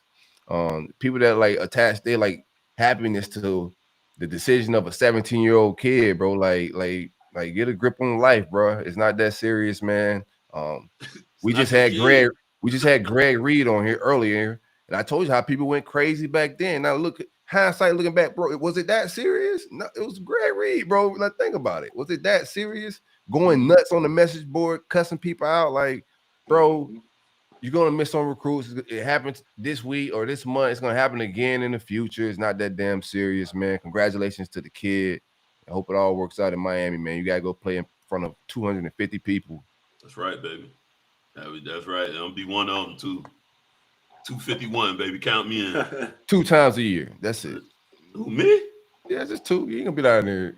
You I'm in Florida now. It's only you want season? You want season tickets? Season tickets. Yeah, why not? Yeah, I can get them for about $500. Shit, you probably get them for $500. No, that's drop a zero off that bitch. Press box. Oh, press box. Okay. Yeah, $50. I get to flip the coin. Yeah, right. Hey, I roll with all them jokes. It's $500, but they'll let you come out in the smoking nose. Hey, what if you run out the smoking trip? He said that you run out the smoke. Trample your ass. Oh, Fall in the front, the whole team run across your back and shit. Yeah. That's hilarious. So, all right, we show up when we turn up. But no, real quick, before get it going. Before we wrap up this UM stuff, what we got to do our score predictions. Excuse me. What we got? Yeah. What you got? What you got for the game? Shit, let me see, man. I'm thinking it's gonna be. I'm gonna go 31-13 or 31-16. I'm gonna go 31-13. I gotta get y'all takes on the game with these scores as well. Right. Yeah. So in regards to that, I just don't think UM can run the ball. Even though teams have been able to run the ball on us, that shouldn't have been able to due to lack of depth within the defensive tackle room. I think that's coming back. I know Fabian Love played like 25 snaps last week against Georgia Tech.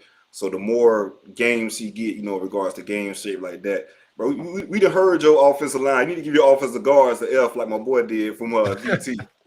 Y'all used to have another defensive tackle I used to hear about every fucking year. And every year, he let Navon Donaldson stuff his ass. Nah, bro. Big Marv had 2 sacks on his ass one year. Yeah, 2 sacks, about 10 tackles.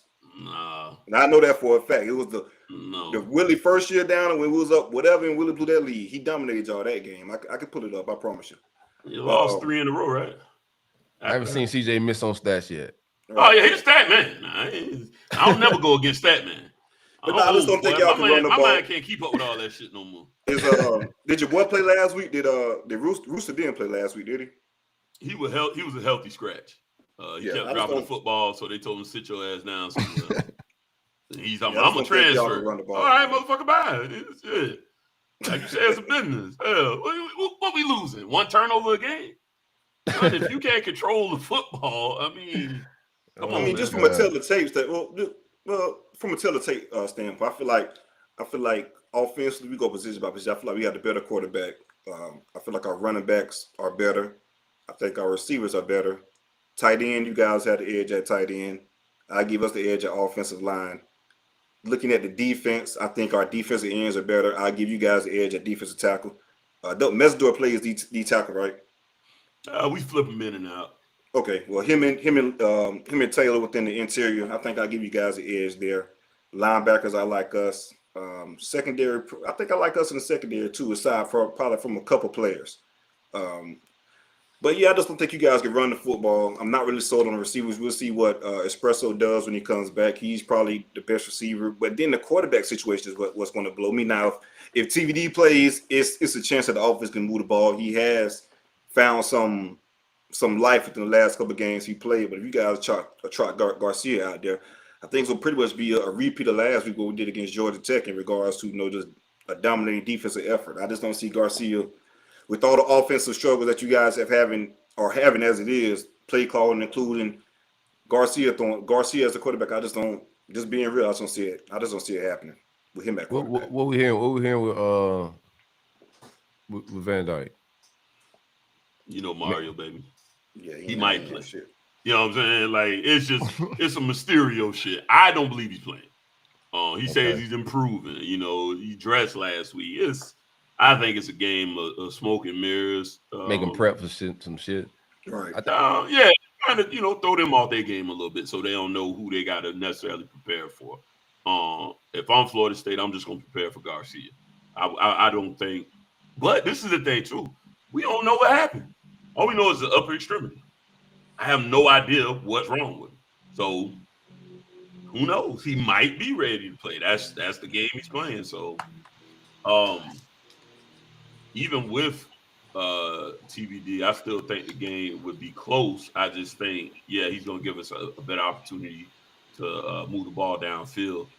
Him and Kobe Young found a good chemistry together. And then, of course, if you get Restrepo back, so that's his kind of, main man go-to. And then, if Mallory goes out there and plays like he's been playing as of late, then you got a good opportunity to have some success in the passing game and add Rashard Smith as well. You're right. Could have some success there. It's going to come down to this dead horse I've been beat, to a pummel. It's going to come down to that offensive line and them giving them an opportunity to protect up the middle. I do believe we have Ja'Kai Clark back, so that'll help a little bit with the front line shuffling. So it'll be. That game is going to boil down to me. What can we do to give our quarterbacks a bit of a chance? And last week against Virginia, he used a little pressure a good bit, and oddly enough, we ran the football pretty well. We hadn't done that in weeks. I think Henry Parrish had a little north of 100 yards. I think it's about 114, somewhere up in there. So he found some success on the ground, which was by design as well, though, because we knew it was going to Garcia out there in his first true starting role. So I respect everything Florida State got going on. I can't even argue with everything CJ is saying as far as position by position. Jordan Travis is having a great year. You're welcome. I done trolled you into success. Just like y'all done trolled us in the new coaches and new facilities and hopefully a new stadium soon enough. We'll see how that goes. Keep going with those. But yeah, you look at that.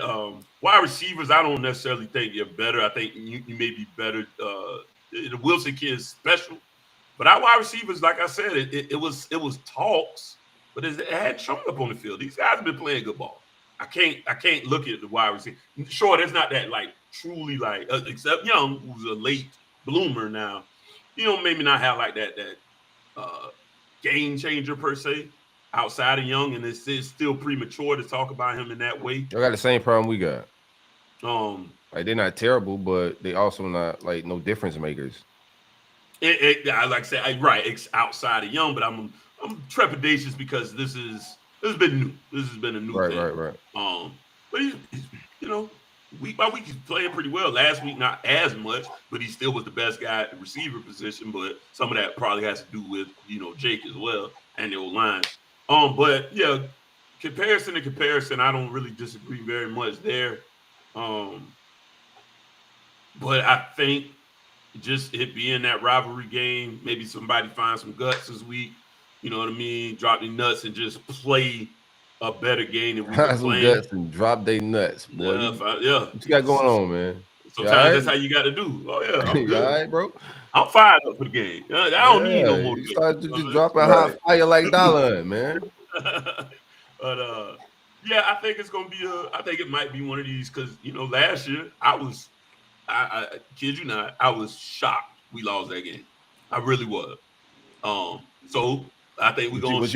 But you felt good though. You were thankful. No, I didn't. No, I didn't say that. That was some other people. No. But even last year game, I was confident. I was confident last year game because what y'all did. You had good points as to why y'all would win. I just didn't think it was necessarily gonna go that way. But I'm gonna go with an old fashioned Florida State Miami game. I'm gonna go. Not super low because it's modern day football. I'm gonna go 27-24 Miami. I like it. The wives, because damn it, it's Florida State Miami. Right. Oh, y'all might beat our ass 52-10. We'll see. I know y'all want that.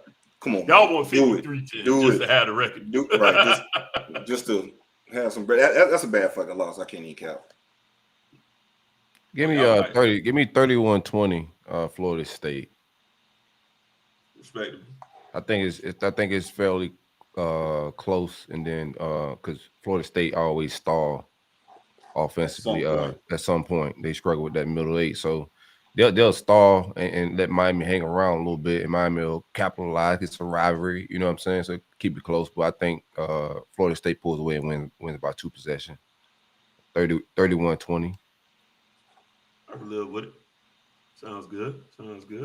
What we want to get into next? So we at with pound that like button. Yeah, pound that like button. Hit the super chats. We'll read your comments. You have any questions? We appreciate the love. We appreciate y'all for hanging out. It's the roll up. It's the vibes. It's rivalry week. Somebody's finna get their ass whooped. We down in Miami tailgating. If you coming down to watch the game, pull up and hang out with us before the game. You can get tickets on rollupnetwork.com in the merch store. We hanging out. Where we at with it? Best one yet. I'm telling y'all. Best one yet. We ain't been there yet. It's gonna be the best one. Oh man, I'm ready to pull up. I'm ready to hang out. Yeah, definitely pull up to this tailgate, man. It's gonna be on one. But yeah, go ahead and get into your A&M bag, so. Oh, A&M.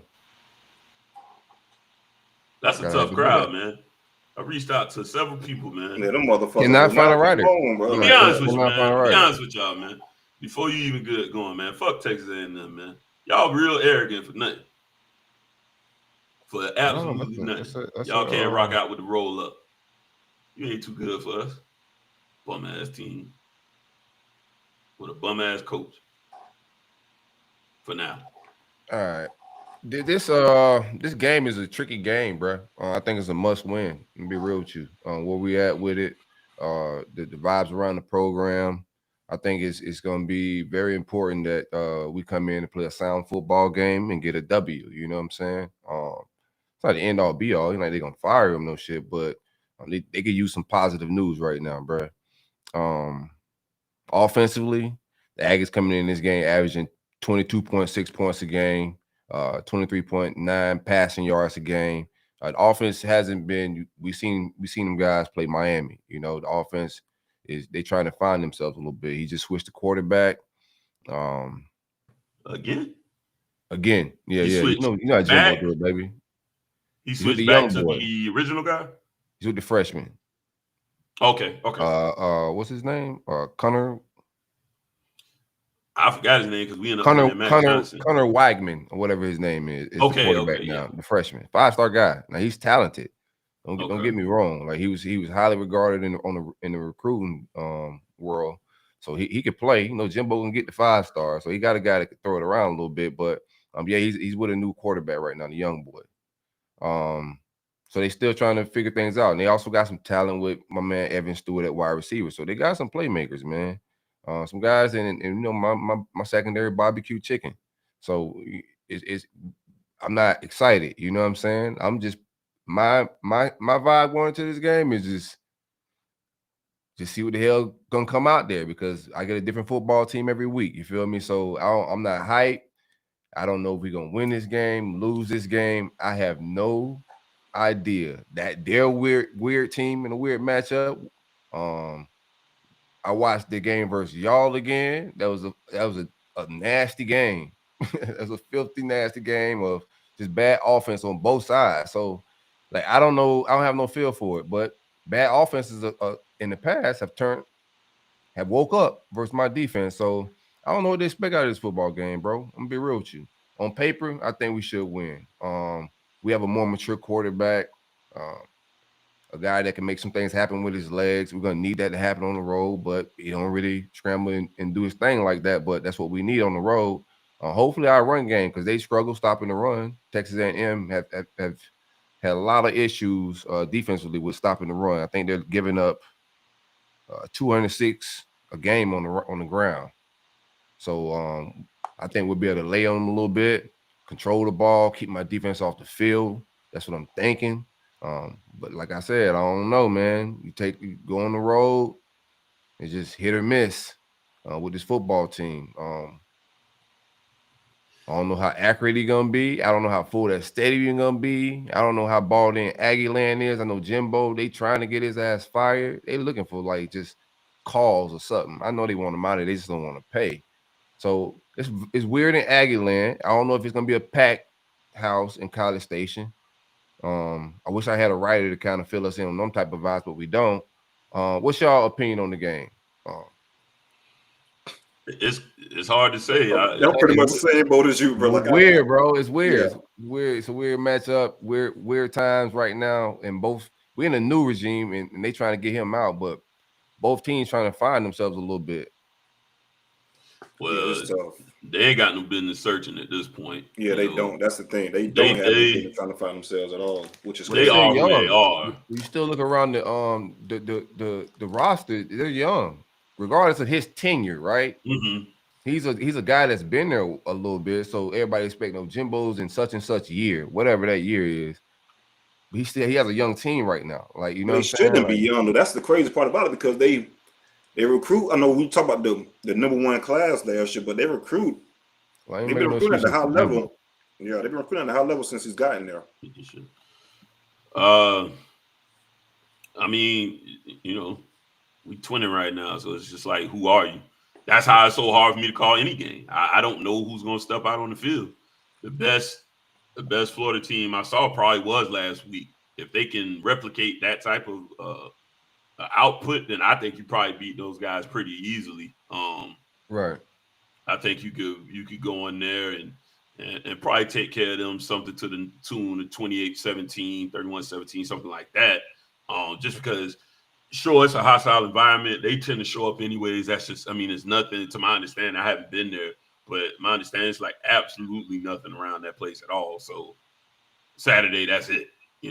We joke about like Tallahassee and stuff like that, but that's a major city. It still got a lot of shit still, but there ain't nothing in College Station. So I think they'll show up in numbers. I think the Gators is becoming a fun game for them to look forward to. But on the flip side of that, you start the freshmen too. So the quarterback, that's the, I hope here's what I'm hoping. Like, I'm hoping like I played the tougher part of my schedule, right? I'm hoping, like I said that in the past, like that was the gauntlet. We threw that part, and my defense did look better versus Georgia. Like, we played more press. It looked like Patrick Toney starting to adjust the way he called the defense a little bit. So I feel like I saw some improvement last week in Georgia game, but you got beat. So it's hard to like take more victories and shit, but it feels like that. But I don't know what to expect. You know what I'm saying? Like, all them stops we got last week, Georgia, we may get out there and not stop Jimbo and his play calling at all. You know what I'm saying? So I don't want to get on here and hype no shit up. I'm just gonna be real. Like, I don't know what to expect this football game. You know what I'm saying? I'm hoping for a win because we need some positivity right now, bruh. You know what I'm saying? Yeah, I do know that their defensive line last week. I was watching a little bit of that Ole Miss game. They got active. Their defensive line with all those blue chip guys. They got some players, man. I like my offensive line, man. Torrance hasn't given up a sack or a tackle for loss He hasn't had a penalty, a hold, any of that, bro, in a single snap in his career. That's insane. That's very impressive, man. That's a good transfer. Probably the best player on our football team. Came from Louisiana, and then you get Montrell.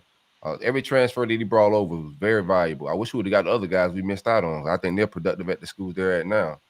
But anywho, but that's what I'm hoping. I'm hoping we improve. If the same football team, like you said, Larry Young, that showed up versus Georgia, I think we beat A&M. But who knows? Stick to the run, because that's the thing. They got some active defensive linemen. I agree with you guys, blue chip guys, but we were able to find some success on the ground with them. And one thing especially if you try to run a little tempo, they're a little bigger too.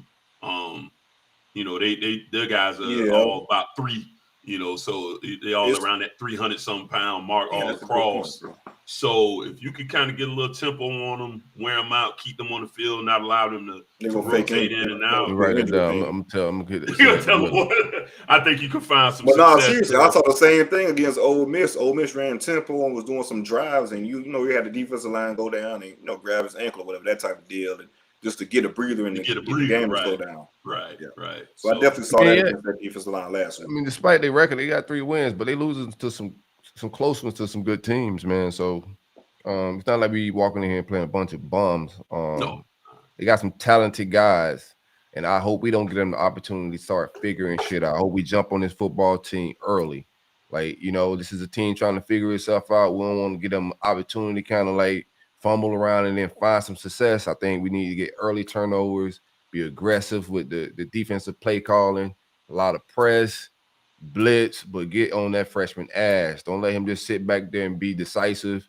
Don't give him a lot of time. Don't let him get comfortable at home. Don't let that stadium get going. Get on his ass first quarter.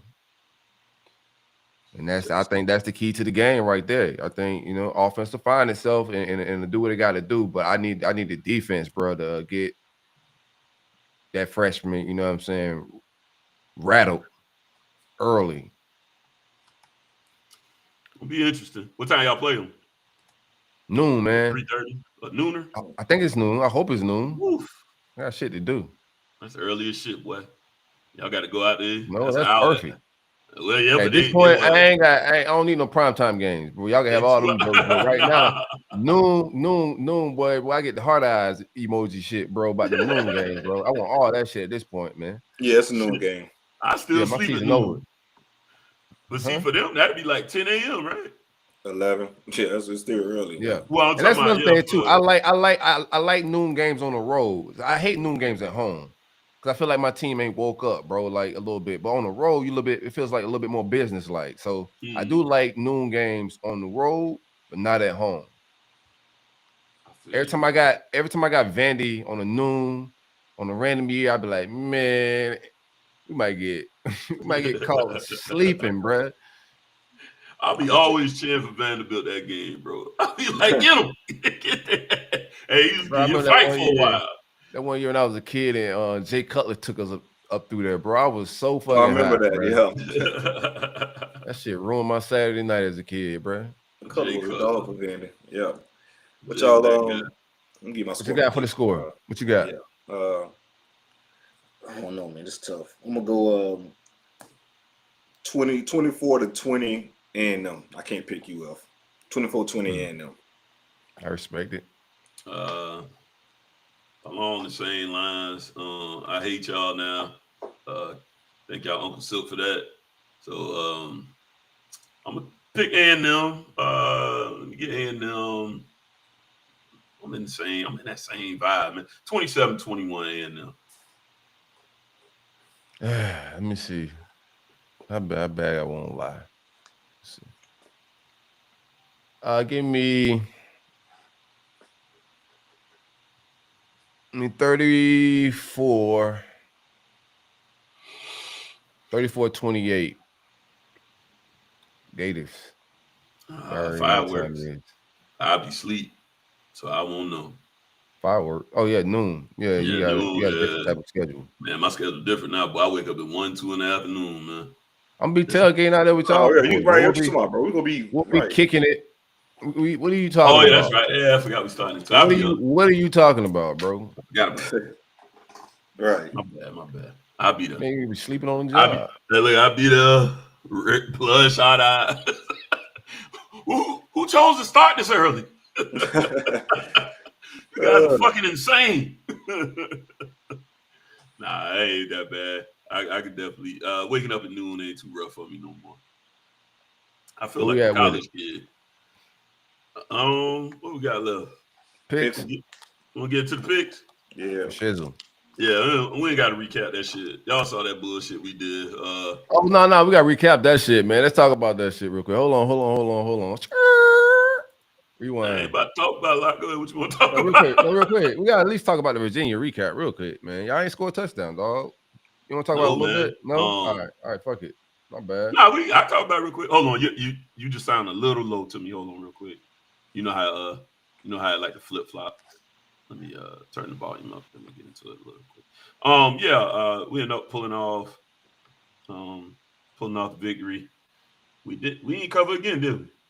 Yeah, we was 2.5. Yeah. It was 2.5. Damn, boy. Yeah, it was 2.5. About nobody money, man. That's easy money we do. Shit, that's easy money every week. Miami is not going to cover. Except so this week. Make you some money this week. I'm about to make you some money this week. I caught that shit soon. I was like, oh, shit.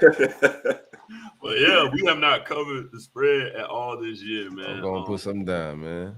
It took a lot, in a game that was ugly. I will say, the bright spot was, by and large, we contained, Brennan Armstrong. He still continued to have a pretty rough season, so that was good. I didn't want to see him break out and look like an NFL prospect again. So he threw for about 200. Contained them pretty well. The receivers are terrible for Virginia, bro. But them boys, they really got scholarships, fam. Yeah. I'm about to say, but they really, like, when we played them a couple years ago, they were straight. Coming into the year though, they had some hype coming into the year. That's the crazy part. Right. The best receiver is the guy. He said the quarterback that turned into a wide receiver was the best receiver they had, but he couldn't catch it. He was running wide ass open, but he just couldn't 99. 99. I hate him. Crazy ass number, man. He finally got to graduate, man. Get your ass out of here. I'm tired of looking at 99 line up at running back, the slot, quarterback. Like, what the hell? That dude, he annoyed the hell out of me. Oh, but good luck to you in your future endeavors, brother. Hope the league comes to call. So what do you thought about the play call? And because you got to take, that's the offense you taking right now, because you don't think Van Dyke's playing. Yeah, I don't think. You taking Gattis and Van Dyke, you just couldn't score a touchdown. Now you got to play Florida State, so talent level is a little higher. Yeah, absolutely. The offense was. I don't think he necessarily called a different offense. He just decidedly so wanted to lean on the run that much more with Garcia getting his first start. But Garcia did throw the ball quite a bit. And I just don't think he played particularly well. He was under some pressures that, again, that's going to come back down to the line. But ultimately, I do think he could have been a little sharper. And hopefully, with another week of practice as the guy, he'll be a little sharper in this game. Yeah, I remember, that was one thing with Van Dyke. It took him a few games to get going, too. So that's what I'm hoping we can pull that rabbit out the hat.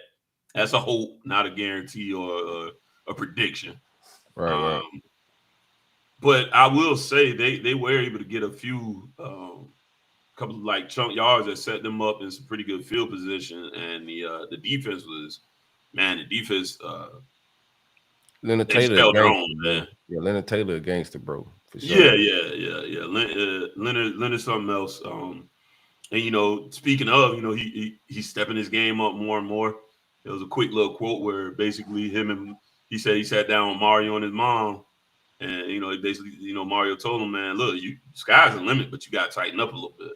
You know what I mean? And he said he really took that to heart, especially sitting down in front of moms and realizing, I do have a great opportunity in front of me, and I'm here, but I could take it up to another level. But the defense, man, they held strong despite giving up some plays that you would have figured, okay, they definitely gonna punch it in here. getting into some good field position. Those guys really stood tall and didn't get discouraged, and really the reason we had a chance to win this game. So that's positive to take out of the game. Like I said, it's hard to take stuff from that because Virginia's offense is just so bad. So I don't, you can't take a lot into that. But I've been pretty high on my defense improving throughout the year, and I think they've been playing pretty good football throughout the year. It's one reason I am feeling some confidence going into the Florida State game. Biggest thing for us is we're going to have to contain the run. We're not going to stop them, obviously. That's what they do. That's their bread and butter. And then you still got Travis that can move around. But yeah, if we could just contain that, make it a little more, make him beat us a little more with his arm. Not saying that he can't, but I think he's had the luxury of a line that's allowed him to, for one, stay clean pretty good, and the running game that's been so potent that he gets to be relaxed and just play a different type of game. But what you thought about Ja'Carri Brown's usage? Ja'Carri ran for like 40 yards. It had him throwing a couple of times. I think he went 0 for 3. And he, you got to have the threat of the throw. Otherwise, what's the point of putting him in? I do like putting him in though, because I'm, I remember in the A&M game, I was like, why in the hell are we running Van Dyke? Like, he looks like a baby giraffe out there. He doesn't have the legs under him like that to truly sprint. I think Ja'Carri could be. Is Ja'Carri? Something special. It's Ja'Carri. Yeah, it's weird because it looks like Ja'Carri, but I saw him put it up. Okay. It's like it's Ja'Carri, like a car. Yeah, so it is Ja'Carri. Yeah, I think he. I mean, obviously he's got the legs. He's got to get his accuracy together. But one thing that they've always said about that kid was that he understands his weaknesses and works on them. He doesn't have an ego about it. He has a confidence that he's going to be able to continue to grow and be that guy. So I definitely think next year it could be a real competition if TVD goes on. Maybe it still goes and takes his chances in the league. We could see a real competition come in next year. And hey, if he sharpens up on his game enough, gets with a quarterback coach and works on fine-tuning his game, hey, who knows?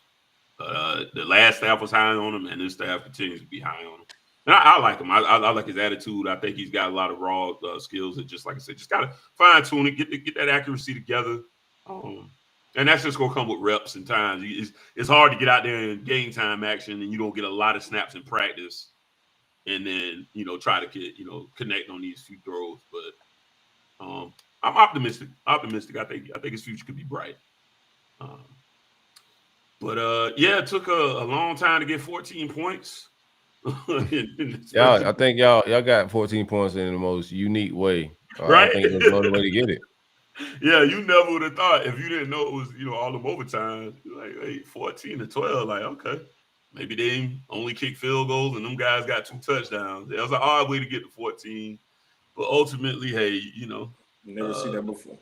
Like Coach Hearn, man. Someone had tweeted ESPN stats and info. I wish they would have answered. Like, has a team ever got to 14 in that fashion? Like, that's a great question. Yeah, I'm sure somebody can look it up. Real quick, if the offense don't improve at all, like say just this scenario, like you go the rest of the season and just stay pretty much what it is towards the end of the season, and there's no improvement.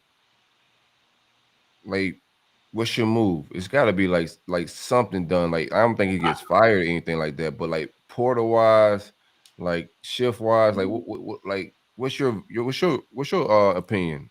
Like, what's your mindset? I think I've spoken before. I definitely think we've got to get some more help on the O-line. Mario, I thought, did a good job in the portal. All in all, you're never gonna hit 100%, obviously, right? These guys, if they're portaling out, there's some question mark or a fit, possibility. But I think he's hit at a high percentage, so I expect him to do the same thing. But I think you might see Gaddis exit, just because I don't think this worked out how he envisioned it either. So he might want to separate himself a little bit from the situation. Oh, I haven't heard that. That's theory of mine. I mean, I would get that. You know what I'm saying? Like that's not even a bad thing, bro. But it's been a lot. It's been a little roller coaster ride. Right. Like with fans, just like the vibes, like fuck X's and O's, just like fan engagement, player to coach, like all that shit has been a little Let's iffy. stick on his name. Yeah, it's a little iffy. Yeah, you've been hearing it from talking heads, from the media, been taking little shots at him. So I wouldn't be surprised if he might want to, just get low, move in a different direction, and then kind of circle back to trying to get that big time job again. Because all the talk was right. Broyles Award winner. He's gonna come to Miami. It's gonna be 2 years max, and he'll be out of here. That ain't looking like the case. So I wouldn't be surprised to see him maybe move on, and then maybe Frank Ponce become our OC. Which I didn't have a problem with Frank Ponce. People a lot of times, they want all these sexy names. You still gotta make a hire though, right? If he were to leave, you could just promote Ponce. Ponce QB coach. But you still gotta hire somebody else. You still got somebody missing from the staff, so you still have to bring. Okay. Yeah, you could go that route. I think my mind, obviously I don't know what Mario's thinking, obviously, but I was thinking Ponce was kind of the guy I'm waiting. Because he was an OC before he came to QB coach here, and Appalachian State had one of the better offices in the country under his regime. So, that was my thinking as to what I envisioned him kind of lining up. So we'll see. I wouldn't be shocked at all. But yeah, definitely got to get some more depth. Mario understood from the get-go this O-line wasn't it. He's seen effective O-lines. Oregon's got one, and they ain't all chock full of 5-star guys. So he's a good evaluator at that position as well. And he came in and was like, this ain't really it. What is he kind of, he attacked the hardest in recruiting has been the O-line. And hopefully we can get one more guy that'll help shore up that O-line some more. But the sad thing is we hold on to Maui Goa, right? He's probably starting year one. That's never what you want. But that goes to speak to your level of talent in that room in general. So, yeah, something's got to shake. Yeah, that'll be another dub and dope next year. No, sir. Another dub and dope. Oh, my God. These people are so arrogant for no reason. Keep hearing about Fabian Lovett. He coming back next year? Please bring him back next year. Nah, Lovett gonna be gone. That's where why. Going? He ain't got no tape. He has tape. Don't have it this year. He could have left last year and got drafted. He said he had a clip this week saying, or a quote this week saying he gonna start his tape this week. He got some shit to get off his chest or something. Oh, go put that shit on. I hope we bury his ass. I can't wait to see him do nothing. I'm saying this is the guy you keep talking to me about, man. Okay. He ain't gonna do shit. Just because you keep talking too much about him. Nah, he a player, man. It's just what it is. Just like if it comes down to like who makes more impactful plays, Leonard Taylor or Fabian Lovett this game. It'll be Fabian Lovett because I think it'll be Lovett, and not only it'd be committee because your offensive line isn't good, and the offensive line they ain't giving up. It's solid. Solid. Yeah. It ain't great or nothing like that, but it's worlds better than then y'all just running the damn ball, so ain't nobody gonna get sacked. I haven't seen. I'm gonna go by like this recency. I haven't seen Fabian Lovett get busy right now, so I'm gonna go Leonard Taylor, man, because he getting busy every week, bro. I can see this just the fact that I'm just going to odds of that. Like I'm saying, the interior is terrible. Not interior. It's soft. It's soft in the middle. Soft. Yeah, it's soft in the middle. But it's but again, though, Taylor been playing, and might get some more people back. So you got to. I don't know. We'll see. You got to get his sea legs. Who are these people y'all getting back? That's impactful. Espresso. The starters. No, I'm talking about the starters back on O-line. I'm not sure who's out for the whole year. I have to do a quick review, but like I said, I know we got Clark back, who was our starting center. That's a big help, number one, because like when we had to play, who was playing that week? Duke. We had to go all the way down to our third option at center. You could tell, and it looked really, really bad out there. He's not even the natural center. That was Jonathan Dennis, who's a guard from South Florida. At that, y'all done injected all these boys with the steroids, man, for this one, man. Yeah, somebody got it's come play day now, man. I don't want to see all that. Everybody healthy that now, soft man. ass, I'm hurt shit, man. I don't want to see all that I'm hurt shit, man. I'll Y'all fuck done around and juiced put a helmet everybody on. up. I can tell. Man, we ain't got to do no juicing, man. You know what I'm saying? You got to come with your heart, man. Put it on your sleeves. Florida State. Little painkiller. That's all. Color jerseys y'all wearing, man. It's a good fucking question. I have no white clue, on white. Man. Nah, I think we'll probably go. This my prediction. White piss go down your leg in that white, man. Yeah. White and garnet. White tops, garnet pants. Yeah, more than likely. They all come in, they all whited out and shit. I like that combo. Nah, we gonna be white. See the boo on the back. Boy, shit itself. That's what's up, though. But yeah, that Adam Lane, man. Remember Adam Lane shit itself, man? Man, that's some wild shit, man. That goddamn pre-workout, boy. Shit give you bubble guts. That shit give you the BG. We gotta have those are stories we need told on here. I guarantee that's what it was when I got that pre-workout in them. That shit. Go. Uh-oh. All right, man. Y'all ready getting these picks? Let's do it. Let's do it. I love doing the picks now because I always lock my picks in while we calling them on the show. Now my damn app don't want to work. Son of a bitch. Anyway, the picks are brought to you by the homie, the one and only Spencer over at Spencer Jerky. The only made-to-order jerky that starts with a trip to the butcher. That's pretty special when you really think about it. Go straight to the butcher as soon as you get that order in, man. All right, I got orders. Let me go get that. So that stuff ain't been sitting up there. Meat. Yeah. Fresh meat, man. Yeah, none of that. None of that stale meat out there, man. None of that bologna, that phony bologna meat. Yeah, with all them preserves. Yeah, this ain't a Slim Jim. This is adult beef jerky. Bro, I hate seeing. Grow up, man. If you eating Slim Jim, grow up, bro. Don't you grab that shit off a cash register checkout line and bite into that shit, man. You just love yourself. You pull it, man. It's 9 inches long. You know what I mean? It's craziness, man. It ain't no beef shaped like that. Stop that. And get with the guy, man. He's gonna go down to the butcher, gonna see the local gardeners and all that too, man. The farmers will marinate your meat for 24 hours, man. Freshly crafted marinades using only locally sourced produce and all natural ingredients. No added sugar, man. You enjoy that, Reid, way too much, man. Yeah, that's my favorite, baby. 5 staple flavors include original, Old Bay, habanero bourbon, mandarin jalapeno, and of course, lemon pepper. All right. See, worldwide shipping available from SpencerJerkyJerky.com. Use exclusive promo code Big Meat for 10% off your order. We can get that meat dropped off anywhere from let's see. Well, we'll keep it local, man. We'll go Alachua to Leon, man. And all Alachua. Nigga say Alachua. I don't want to hear you say it. You said Leon. Alachua. Yeah, Alachua. Go fuck. Don't worry, bro. I struggle with all the native names, man. Yeah, I was about to say. But no, real time. If you haven't heard, I gotta have one of them tell me that. If you haven't heard it pronounced, so I can see Alachua. That's just funny. I'm about to say, you know what? I don't think I ever heard nobody really say it. I just see Kwame always type it. Yes, it's Alachua. Right. Alachua. All right, well that too. He do like typing that shit too. Yes, sir. Yes, sir. He definitely. I wouldn't even know it was the county if he didn't talk about it so much.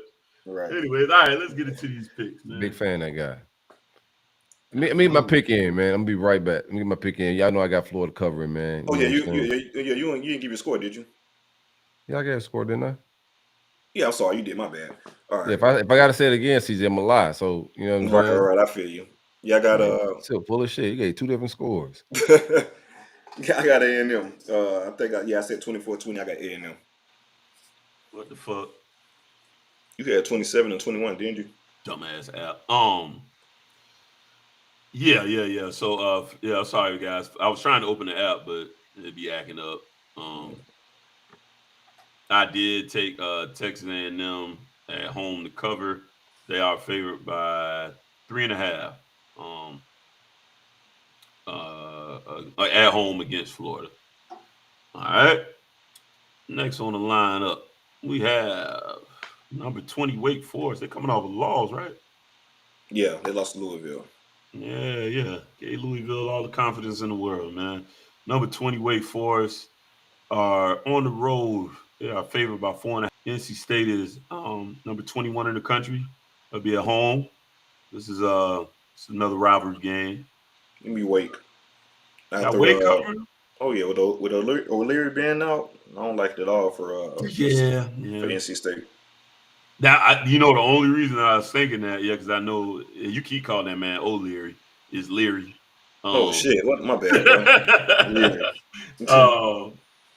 I'm surprised the spread isn't a little bigger than that. Is my only kind of surprise. But again, it's a rivalry game, and I guess just all in all, they just got a more solid team than that. But I will take Wake Forest as well to cover that spread. Silk had to step out for 2 seconds. We'll just circle back and get his picks. We already did Florida State and Miami. Let's go on down to next game. Mississippi State, big favorites at home versus Auburn. Just lost their coach, so I'm sure that has something to do with it. Mississippi State's favored by 2 touchdowns, 13.5 points against Auburn. Give me Mississippi State. I think Auburn's in shambles right now. I think the old Pirate cooks up some points on them a little bit. I usually kind of like Auburn against the spread. I need to look at their record against it. I don't know why. Every time I see them, I just like them against the spread. Not that I think they're gonna win, but I'm gonna take Mississippi State to win this one kind of handily. It's a terrible week to be playing them. I'm playing anybody, honestly. Where we at with it? My bad, fellas. Okay, you only missed the Wake Forest and NC State. Yeah. Woo. That's a tough one. Yeah, give me Wake Forest. All right, and then we just called Mississippi State and Auburn. 13. Yeah, give me Mississippi State. Auburn's some ass. They fired Harsin, man. Real quick, what y'all think? Lane Kiffin? That's the smoke right now. Yeah, because Auburn got the pay lane, and I think Ole Miss is like a state law or some shit. They can't offer more than a 4-year contract. So in order to match some money, they have to offer like some crazy shit per year. So that's gonna be interesting to see how that play out. I can see that. That's a good step up. You can compete for a national championship at Auburn, man. Cause you got legit square up with Nick then.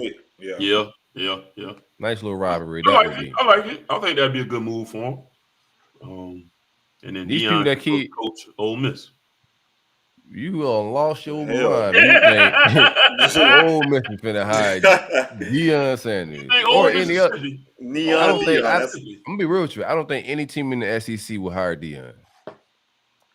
I wouldn't be surprised. I'm with you. I'm with you. I don't agree. I mean, I don't disagree. Yeah, well, y'all lost. He's suggesting that he's gonna get a big job. He's gonna get some big offers, but I don't think SEC. I don't see it, bro. They might regret it one day. The only SEC black coach we've had, and he got the job at Vandy. Like, think about that. Right? Yeah. What kind of I saw a funny ass quote, right? This from a reporter about what is his name? God damn it, the Vandy head coach. You've had Crump. Crump. Mississippi State they had their own guy one time. Mississippi State had Crump. Oh yeah. What's his name? Was it Crumpler or Crump? It was Crump. He got one of their own. A little winning football. Yeah, you're right. Sure. They ain't finna hire Brian. What was that Auburn? What was that Vanderbilt head coach in that Auburn DC? Mason. Derek Mason. When he was about to it was a quote. I remember that shit. It was a quote from a reporter about his time at Auburn. He was Sylvester Crum. Sylvester Crum. Sylvester Crum. Thank you, brother. There we go. I think Gainesville knows. No, it's Crum, some shit like that. Gainesville, no. Get that guy out of town, man. My God. Bringing that tacky burger shit in town, man. Get out of there, bro. Say his collar. Say he be going everywhere with his collar untouched. His collar stay intact. They don't be yanking about the shirt. But no, it was a story about that. Right. that Mason told Forston, I coached in the SEC. I know how this shit go, yada, yada, yada. You ain't never coached in the SEC. I've been the head coach in this league. And Forston responds like, at Vanderbilt? That's hilarious. Yeah, that's a funny quote. But now you ain't got no job. I bet y'all get me another SEC job. Smart ass. Oh man. All right, next on slate. Texas on the road versus Kansas State, who just beat the shit out of Oklahoma State. Yeah, bro, give me Kansas State. I don't know how the hell Texas been getting all this love lately, man. Give me Kansas State. Yeah, I'm tired of them fooling me. I'm going Kansas State on that one too. And which when you're right. Kansas State. Woo! Game of the week. Game of the week. All right. I thought somebody put the playoff rankings that had Tennessee ranked 1. Was I mistaken? No, that's the playoff rankings. This is the AP rankings. Yo, it's 1 versus 3 in the playoff. You're right. In the playoff college football playoff rankings, Tennessee is 1 and Ohio State's 2. Georgia's 3 and Clemson 4. Tennessee finna run down on that shit, man. That what it is? I don't know if Tennessee they win, man. But I don't like it by 9 though. So give me Tennessee. Yeah, I don't know about that spread. Yeah, give me Tennessee with the spread too, man. I think Tennessee finna run down on that shit, cover all that. That offense, there's a lot to be desired from that offense. We cause them a lot of problems, and I don't think highly of our defense. So we'll see. I think Tennessee's a well-coached team, so there won't be a lot of mistakes and errors. Hypo's gonna get that tempo going, and I don't see them stopping Tennessee. Period. Tennessee gonna go get points, and Georgia not built to do that shit right now. That's just straight up. They got some soldiers, they got some guys, but I don't think they're ready for a boat race, and that's what they about to get. I'm gonna take Tennessee to cover as well. I did pick Georgia to win this game, but I think I had it by 6 points or so in another pool. I think they'll just have enough guys lined up, but they're gonna have to score some, and Tennessee is gonna score. So them bitches go score. Them bitches gonna score. Yeah, they're gonna score for sure. Hey man, I said last year on the show, man, like when we beat them, I said we beat them, but man, offense look good. Yeah. That offense is gonna be a problem in the SEC, and he ain't no good recruiter, but Tennessee gonna drop them bags. Let's go recruit yourself. They winning like this. Yeah, sure. McDonald's bags. That's facts. They've been waiting for this for a long time. Man, how the mighty have fallen. Baylor is now unranked. Oklahoma is going through a lot. Oklahoma at home is favored by 3.5 against Baylor. What's the Oklahoma record right now? Out of curiosity. Yeah, they probably about 4-4, something like that. I think they did. They beat Iowa State last week. I think Oklahoma. I think they like 500. We about to find out right now. Oklahoma. 5. It's the battle of the 5 and 3 teams. Both 5 and 3. 5 and 3. 5 and 3. 5 and 3. 5 and 3. Give me a Rondo. Fuck it. Give me a Rondo. I don't know. Baylor looked weird to me last week, man. I don't know what the fuck. This is a weird game. This is like my game. Yeah. That's what I said. How the mighty are falling. I seen Oklahoma get shut out in back-to-back games. I just never thought you would see. The Sooners.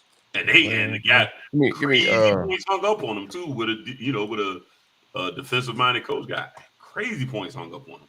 So give me Baylor. I think I'm gonna toe the company line on this one. I'm gonna go Baylor as well. I like Aranda in general. And I think it'll be a pretty close game, but yeah, I'll take Baylor on this one. All right. Probably second best game of the week, I'd imagine. Man, Bama better come play some football, boy.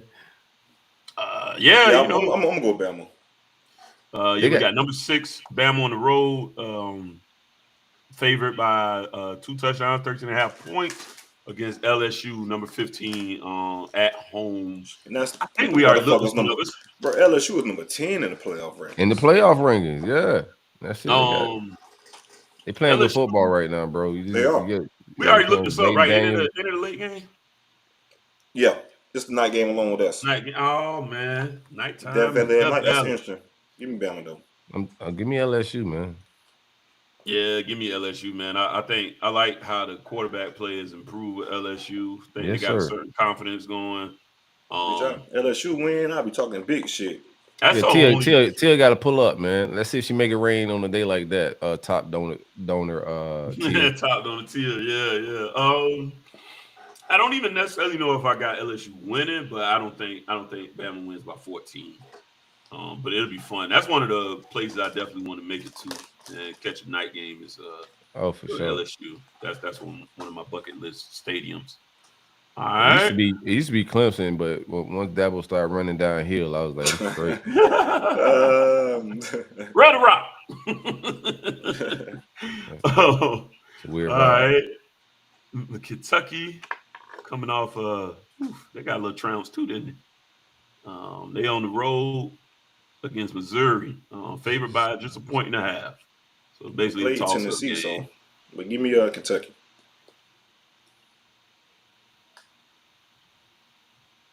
Who you got? That Missouri defense, motherfucker. Yeah. I think they're gonna cause Levis some turnovers and a whole lot of problems, man. Give me Mizzou at home. I'm gonna go. They ain't Mizzou. got shit else to do on Saturday. Same reasons. I feel just like you do. I just think the defense is stout. I don't know if Levis has the weapons on the outside.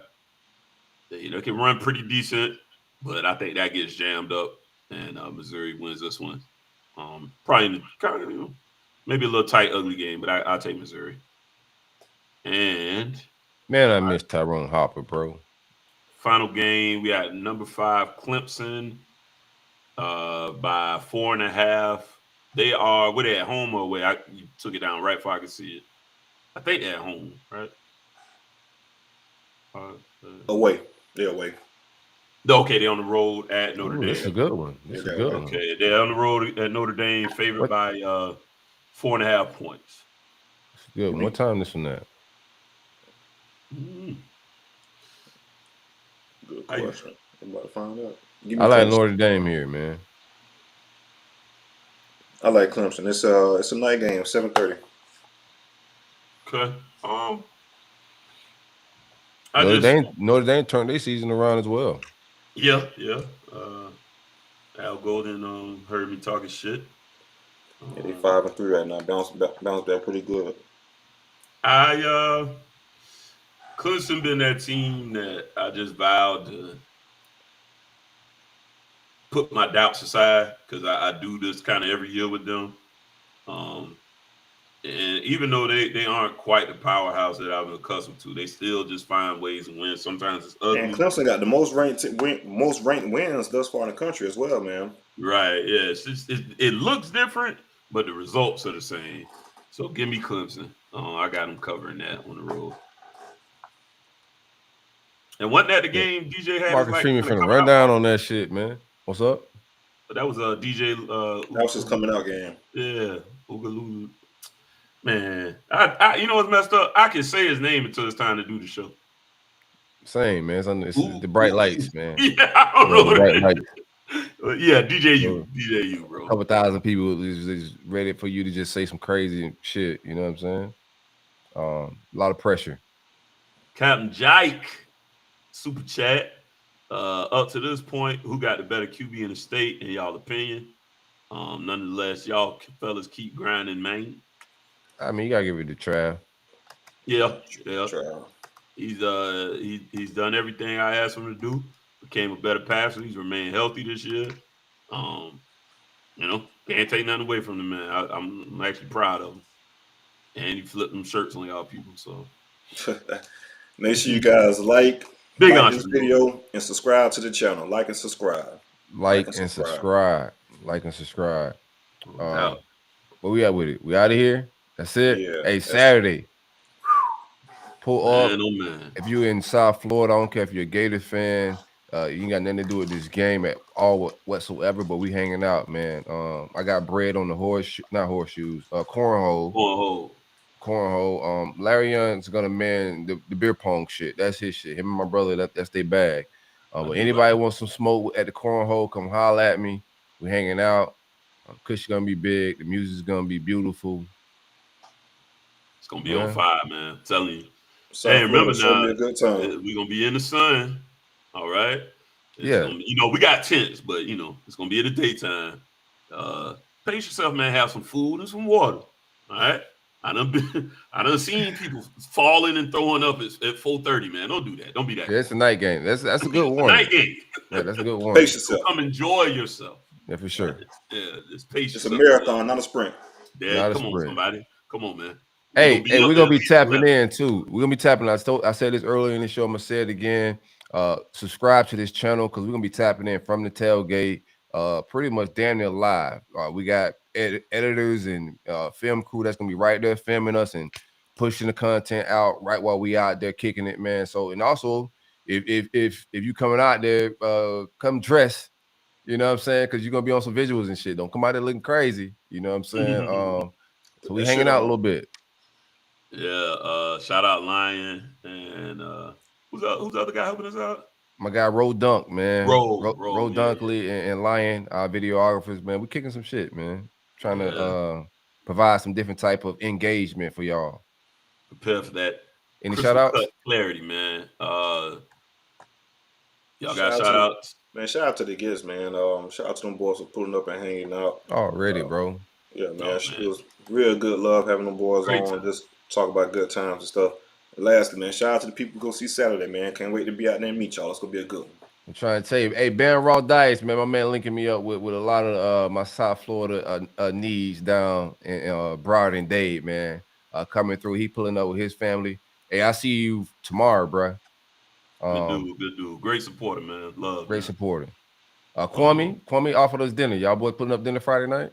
Oh, yeah, I'm definitely doing that. And just so you know, Kwame, you invited me, so I ain't bringing no money. Right. That's what I said. No cards, no nothing. That's what I said. That's what I told my brother. I said, yeah, Kwame invited me out. He said, what we doing Friday night? I said, Kwame invited me to dinner. And he's like, okay, where you going? I told him the restaurant. He's like, well, shit, he must be paying. I said, you got that right. Right. One thing I don't have is my ID, and that's for the drinks. That's it. Right. I'm gonna hit the old pat down on you, man. But yeah, we're gonna get out of here, man. Y'all pull up. Shout out to all the fans. I do want to say rest in peace to Takeoff, man. Tragedy. Bro. From all accounts, man, one of the coolest brothers you would ever meet.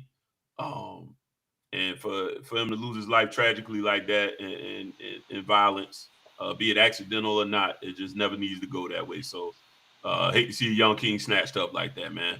Heartbreaking. Yeah, that's just my sentiments, man. Just heartbreaking shit, bro. Like I don't want to like have a. You said pretty much everything for me, but this shit's heartbreaking, bro. It is. Peace and blessings to the family, man. Get on out of here. Already, man. It's the roll up. It's the vibes. We'll see y'all on Saturday, and then we'll see y'all again on Sunday. No cap. Pull up. It's our reactionary show. You already heard the Miami boys say they pulling up. We're gonna get Crow and them to pull back up. We running everything back on Sunday, man. Y'all pull up 10 a.m. 10 a.m. from now. All this shit conditional. if shit go down, I got a lot of Miami shit I'm getting into. You know what I'm saying? So if Saturday go down, it'll be a great night. It might be like 11, 12. Who knows, man? We'll let y'all know on Twitter. Follow us on Twitter, Instagram, all the apps. Subscribe, all of that. It's the vibes. We out of here. Let's go, Harlan.